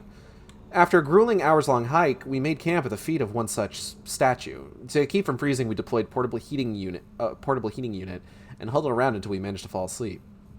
I was jolted awake by a shrill, flute-like noise. The statue was gone, and so were half of my crew. As I fumbled for my gear, I saw it, gaunt and gray, its bone-crested head staring in my direction. This couldn't be one of the noble beings that constructed the city, could it? It appeared stunted and corrupt, a frightening and twisted version of this species. With the fate of my crew uncertain, I did the only thing I could do. I ran. So this is actually pretty similar to an event in At the Mountains of Madness, the H.P. Lovecraft story that this actually takes a lot of inspiration from. The crew find what are called an elder thing, which is this like barrel-shaped alien with like a starfish configuration at the top of the barrel and like weird like spindly wings. And they find it frozen. They take it back to their camp and they start like doing an autopsy on it. Later on, a number of characters leave the camp, and when they come back, everyone is dead and the elder thing is gone. Now, this is actually a scene that is integral to figuring out what H.P. Lovecraft's subtext was with At the Mountains of Madness. Because normally, when Lovecraft describes a like some degree of creature, right? Usually what will happen is that it will be described as some sort of grotesque thing. And with the Elder Things, this was no different. But when talking about the event at the camp where it slaughtered everybody at the camp and then stormed off into the snow, Lovecraft's writing does a strange thing. It is basically just like, was this not a man or something akin to one? How would we feel if we woke up suddenly and found strange beings cutting into us? It's one of the few times that he actually humanizes the creatures in his stories. And this is, like I said, important to understanding the subtext. Because while he humanizes the Elder Things, which, as established by other parts of the story, were doing experimentations to create the Shoggoths, a slave race. When he gets to describing the Shoggoths, who their entire thing is that they were created as a slave race and then over time gained intelligence and rose up, and it completely destroyed their society, leaving no sort of like reasonable society left. He describes the Shoggoths as horrible creatures. So think about that. He describes the slave race as disgusting, terrifying monsters, but describes the creators of that slave race as akin to a man. Are you seeing what I'm getting at here? So that's why when I talk about how, like, At the Mountains of Madness was Lovecraft basically saying, like, oh, things were better when, like, slavery was a thing. It's important to understand, like, where that interpretation comes from. I've thought about potentially sometime in the future doing a book club, reading and analyzing some of Lovecraft's work, just to show sort of like what I mean, sort of show like what kind of like subtext that you need to keep a lookout for when you are reading these stories. Lovecraft, 99 Problems, Racism was just one. Yeah, another one would be eating nothing but cotton candy as a child. But it's important to sort of like understand these things when you're doing like something that is inspired or an adaptation of Lovecraft's work, lest you fall into these sorts of pitfalls. As I mentioned, in this in this game, despite the fact that this is inspired by Lovecraft's work, especially and specifically at the Mountains of Madness, the fact that the delineation between the reasonable creatures and the unreasonable creatures is that they are of the same species. One is just corrupted by the marker signal. There is likely some sort of reading that you could make of that is similarly maybe not great, but at the same time, there's readings that you could make where that are like a little bit better, I guess. Like, it's clear that it's clear sort of like what the intention is here, I guess is what I'm saying. There isn't some sort of like horrible subtext being shown. Because obviously one of the bigger running threads in Dead Space is obviously dangers of religious zealotry. Okay. So now that that's all out of the way, let's go ahead and continue. Wait, hold on. What? Why does it need me over here? There's nothing over here. Oh, I must need to find something in this room.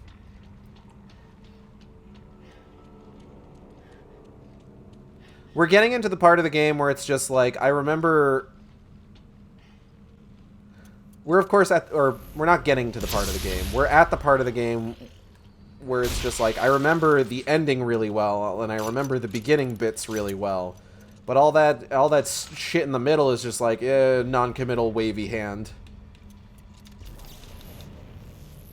If you've made it this far, you are now deep in the heart of the machine. From here, there appear to be two primary configuration points. One to the west that you have no doubt already activated, and another to the north. If they can be properly composed, well, to be honest, I don't exactly know what will happen. The only advice I can offer is this. Be observant. The clues are out there. Sure thing, Dr. Serrano. You long dead motherfucker. We're gonna have to do something with these eventually. But first... I'm pretty sure if I go touch that bench, something jumps out at me. I feel like I remember that happening before. I'm pretty sure that happened the first time that I played this on stream, back when I did my classic mode run.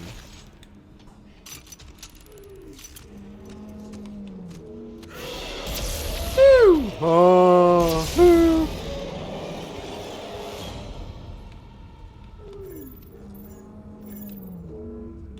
Phew! Oh.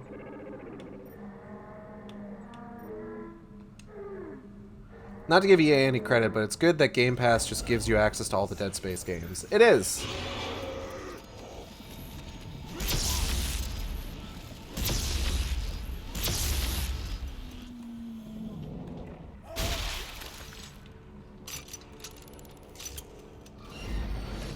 That is pretty good, honestly.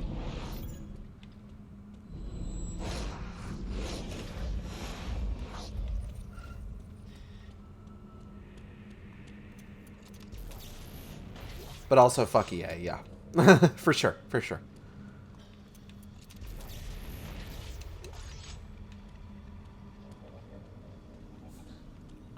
Hence not giving them credit. Yeah, like, I mean, what did EA do? They fucking...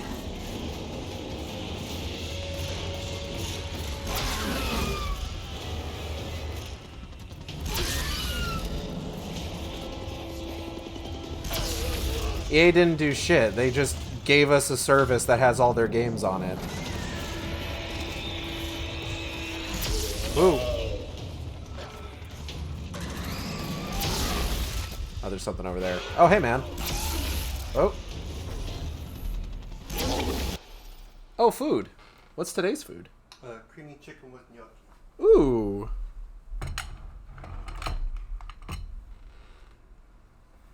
Creamy chicken with gnocchi. Oh.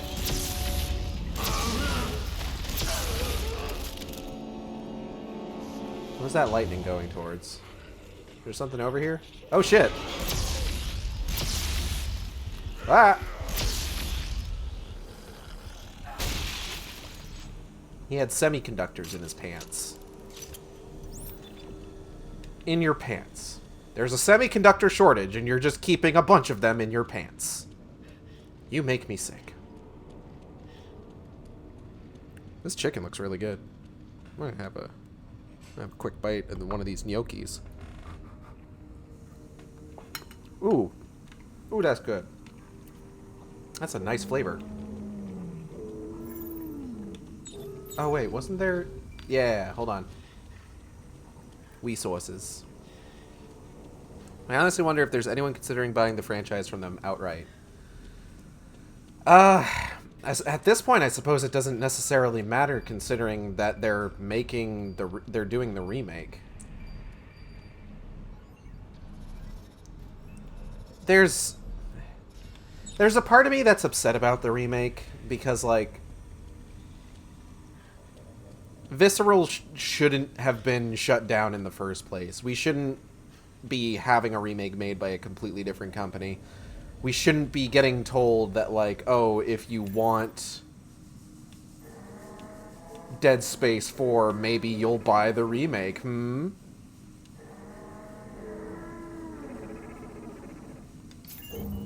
Oh, okay. Like, that shouldn't even be happening. But at the same time, I do hope the remake does well, because I actually really want Dead Space 4.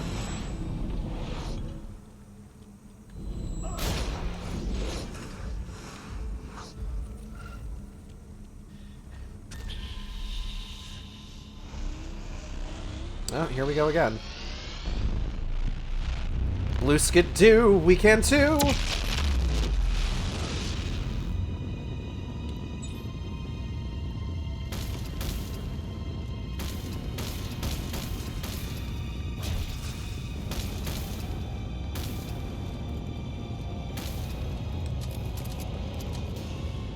The thing with most remakes is they're almost always made by a completely different team. True, but, like, this is sort of like one of those things where it's like, I feel like in an ideal world, this should have been the sort of thing that Visceral was involved in, you know?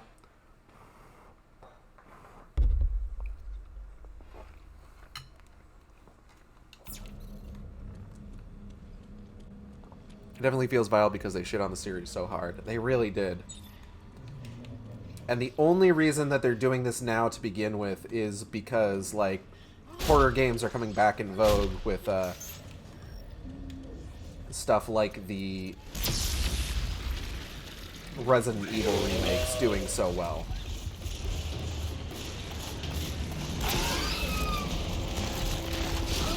And, like, they're not the only ones who are, like, cashing in on that, obviously. They're just, like, the ones where it feels the most scummy. Like, I'm not about to, like, look at, like, what is it? Deep Silver, I think? Doing the fucking Alone in the Dark remake.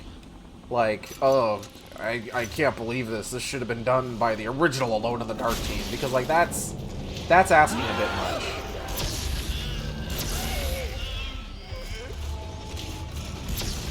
But, like, Visceral never should have been shut down.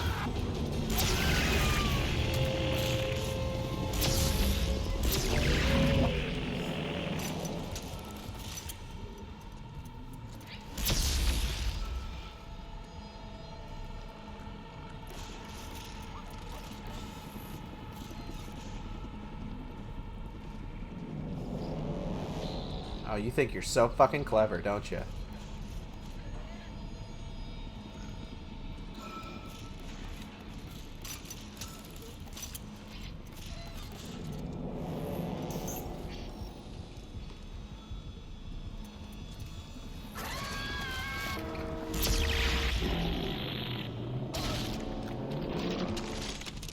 Also feels like DS2 and 3 remakes are a given if they want to eventually make a fourth. I would agree if it wasn't for the fact that it's generally pretty easy to actually play DS2 and 3. Also, DS1 is really the only one that needs, like, a significant update, like, kind of, I guess, aesthetically, so to speak. With it obviously being, at the moment, the only one where Isaac isn't voiced. And also the only one with, like, explicit level breaks in the form of the trams, you know? To make much progress. Dig teams continue to get caught in the ancient, sticky webbing. There is no doubt in my mind that the devices above are essential to the configuration of this alien machine.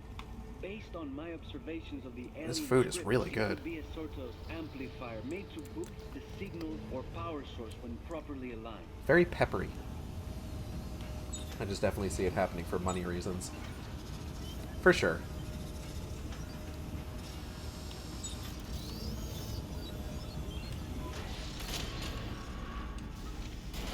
And, like, I would also say, like, the team that's working on the Dead Space remake, with, like, all of the, like, developer check-ins that they've done, where they've just been like, hey, here's what we're doing for, like, particle effects. Here's our fog engine. Here's our sound design. It feels like they're really, like, it feels like they're really kind of committing to it. Like, if these were guys who were just, like, cashing a check, and they were just like, here, you're being given the Dead Space remake, just go for it. If these guys were just, like, cashing a check, I feel like there wouldn't be this much, like, hey, here's this thing that we're really proud of, sort of thing, you know? Here's this thing we think you'll think is interesting.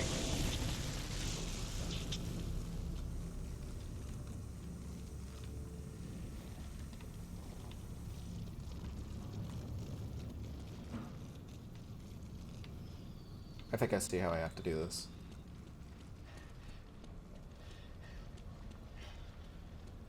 And I mean, like, do I think that the way that EA has treated the Dead Space IP over the years is, like, incredibly scummy? Sure. Ow. Bitch.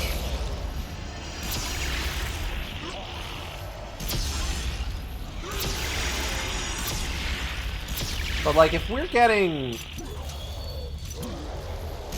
Hold on.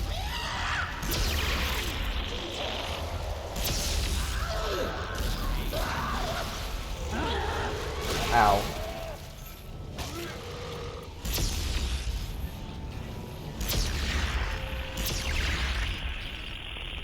If we're getting a remake from a team that, like, really, really loves this series, like, genuinely, and is giving this whole project their all, like, I hope it does well. Genuinely speaking. I hope it does well, and if they do give us, like, newer versions of, like, Dead Space 2 and 3 to, like, get everything kind of updated to a unified aesthetic, I hope that team keeps working on it. And I hope fucking EA doesn't throw them under the goddamn bus like they did with Visceral. Alright, just got the power line. Looks like it opened another activation terminal. We're getting closer to fixing this machine, Carver.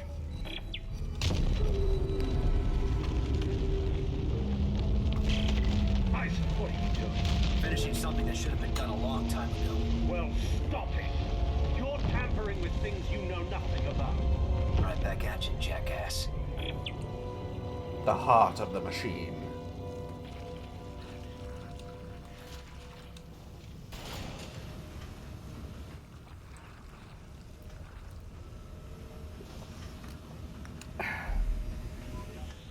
I would be interested to see, because just based on some of the things that they've said about, like, how they're changing Dead Space 1, like updating it to have zero-G controls more in line with how it worked in Dead Space 2 and 3,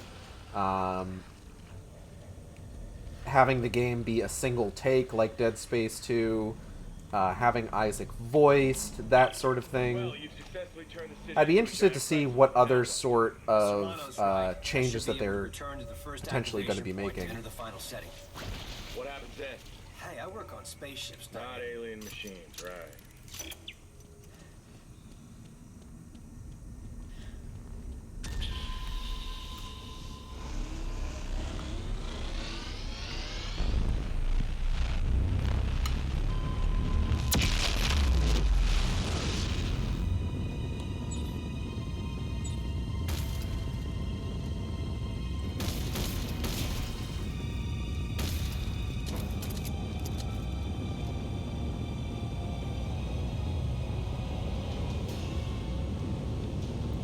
Wom.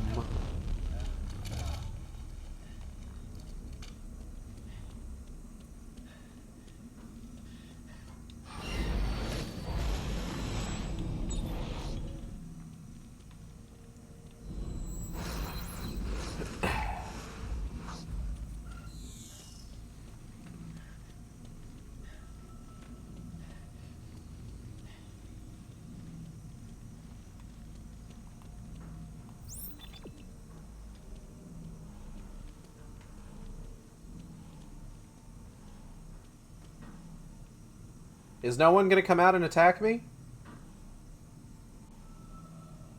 Alright.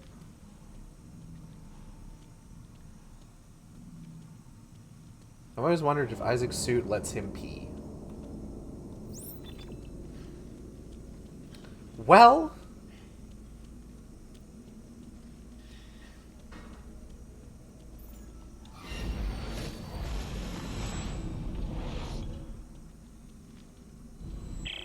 This isn't the way, Isaac.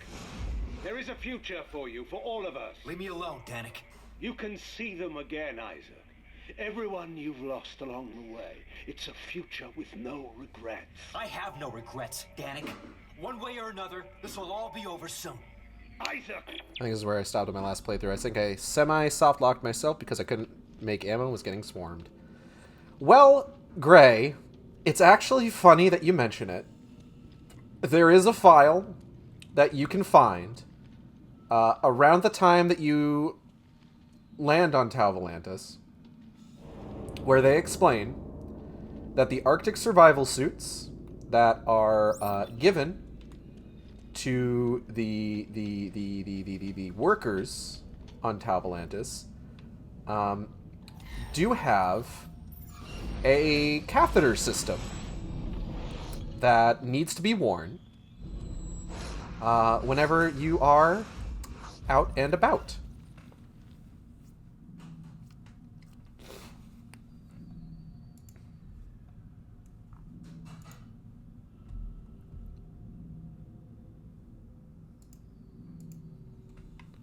And in the event that you're curious, yes, it does have a similar system for if you need to shit. Oh, fuck!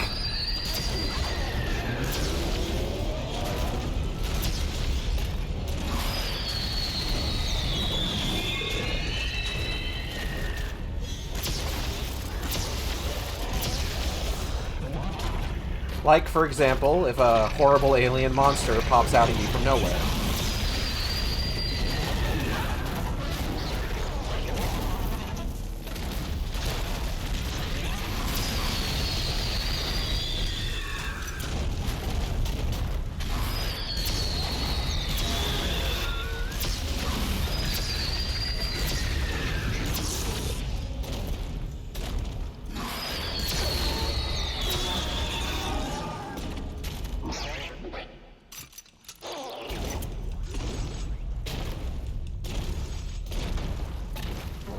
Excuse me, sir. Excuse me, sir. Excuse me, sir. Oh, shit. Excuse me, sir.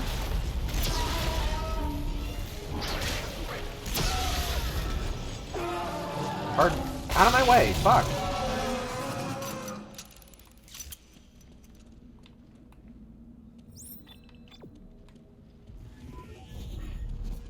Anyways, yeah, they plan for that sort of thing.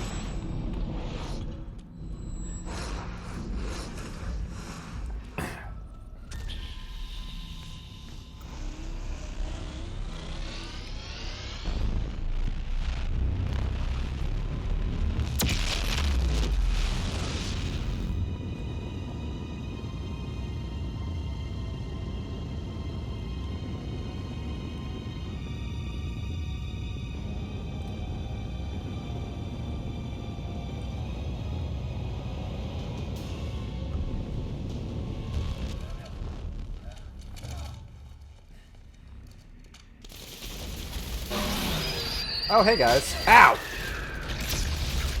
Rude.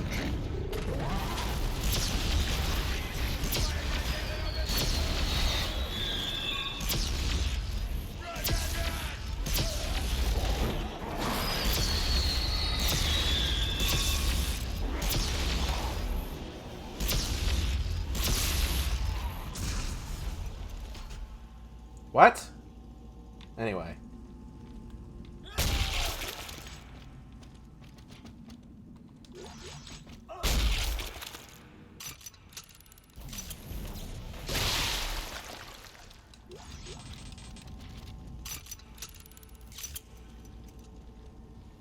Get on in there, little guy.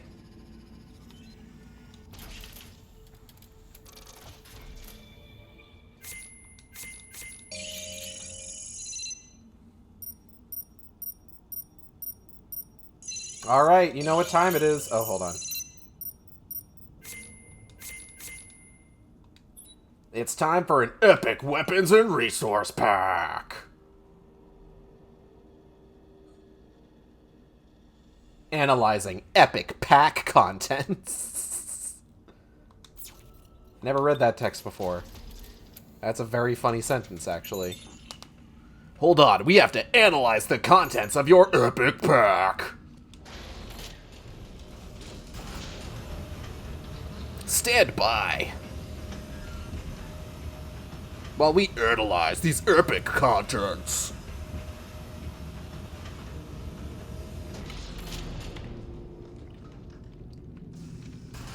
Alright.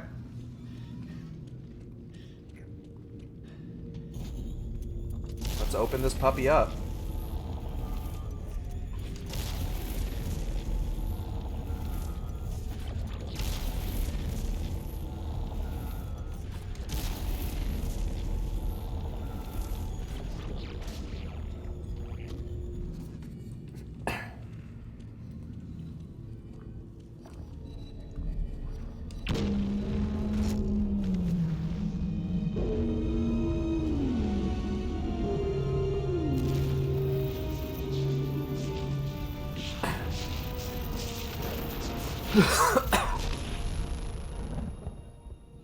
Cool. Ah, beans. I know you think you're doing the right thing, but you are wrong, Isaac. You have to let me turn off the machine. My reinforcement have arrived with a big surprise.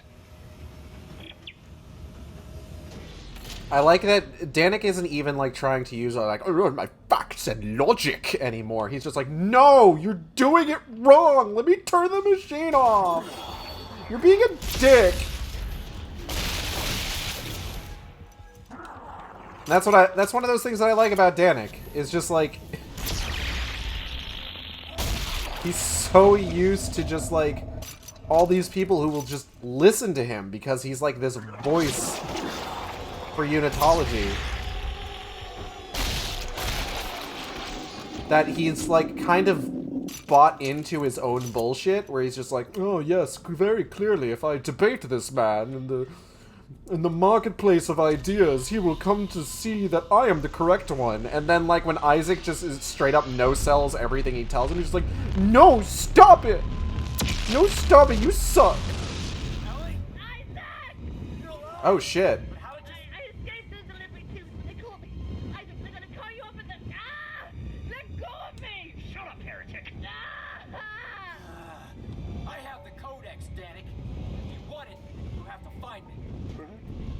No, I won't.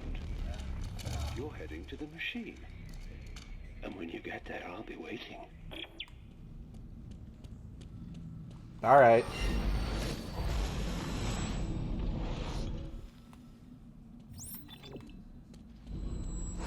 Oh, shit.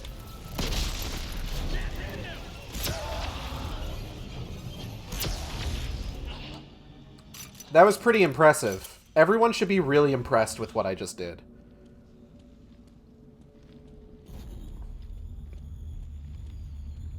Convenient plot twist. It kind of is.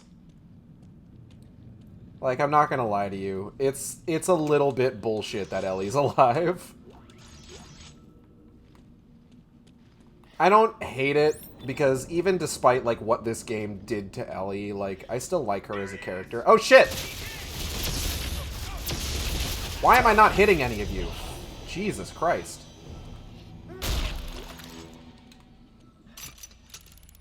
Slippery little fuckers. And by slippery little fuckers, I mean I can't fucking aim.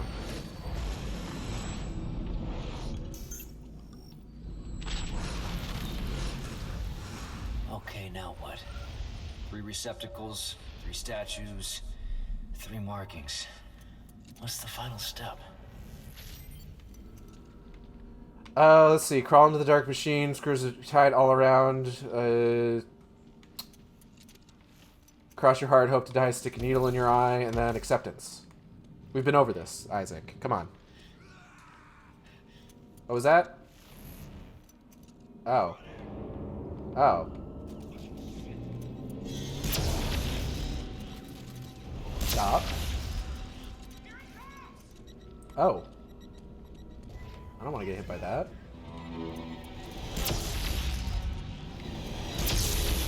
Ow! Fuck off with your shotgun. Who is throwing these stasis grenades? Ow! Bitch!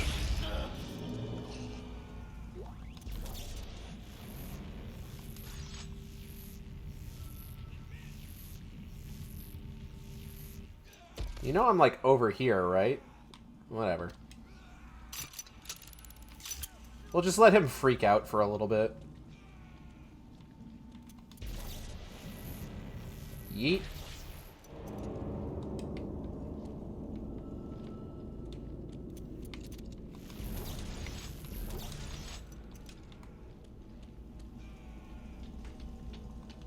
God, he's really angry. Bleh! Bleh!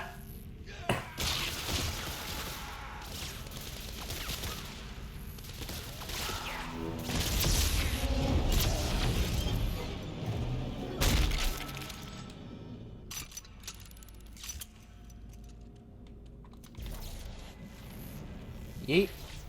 What the hell was that?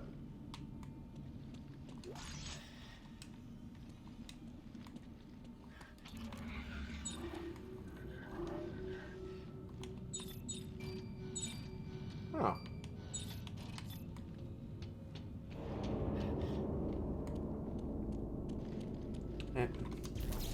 How do I wait? Okay, let's see here. You go there, and you go there-ish. Hello? Okay, there we go. All right, Carver. Another door just opened up. We gotta be close to the control center for the Codex. We've done everything else Serrano said to do. I'm heading in.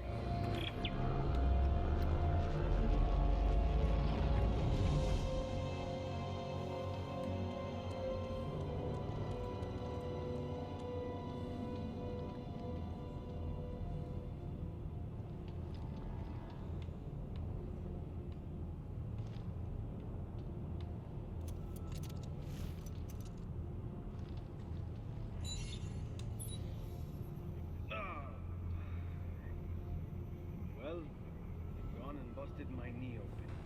I suppose the Codex is in Mahad's hands by now, and this place is about to be buried, like everywhere else.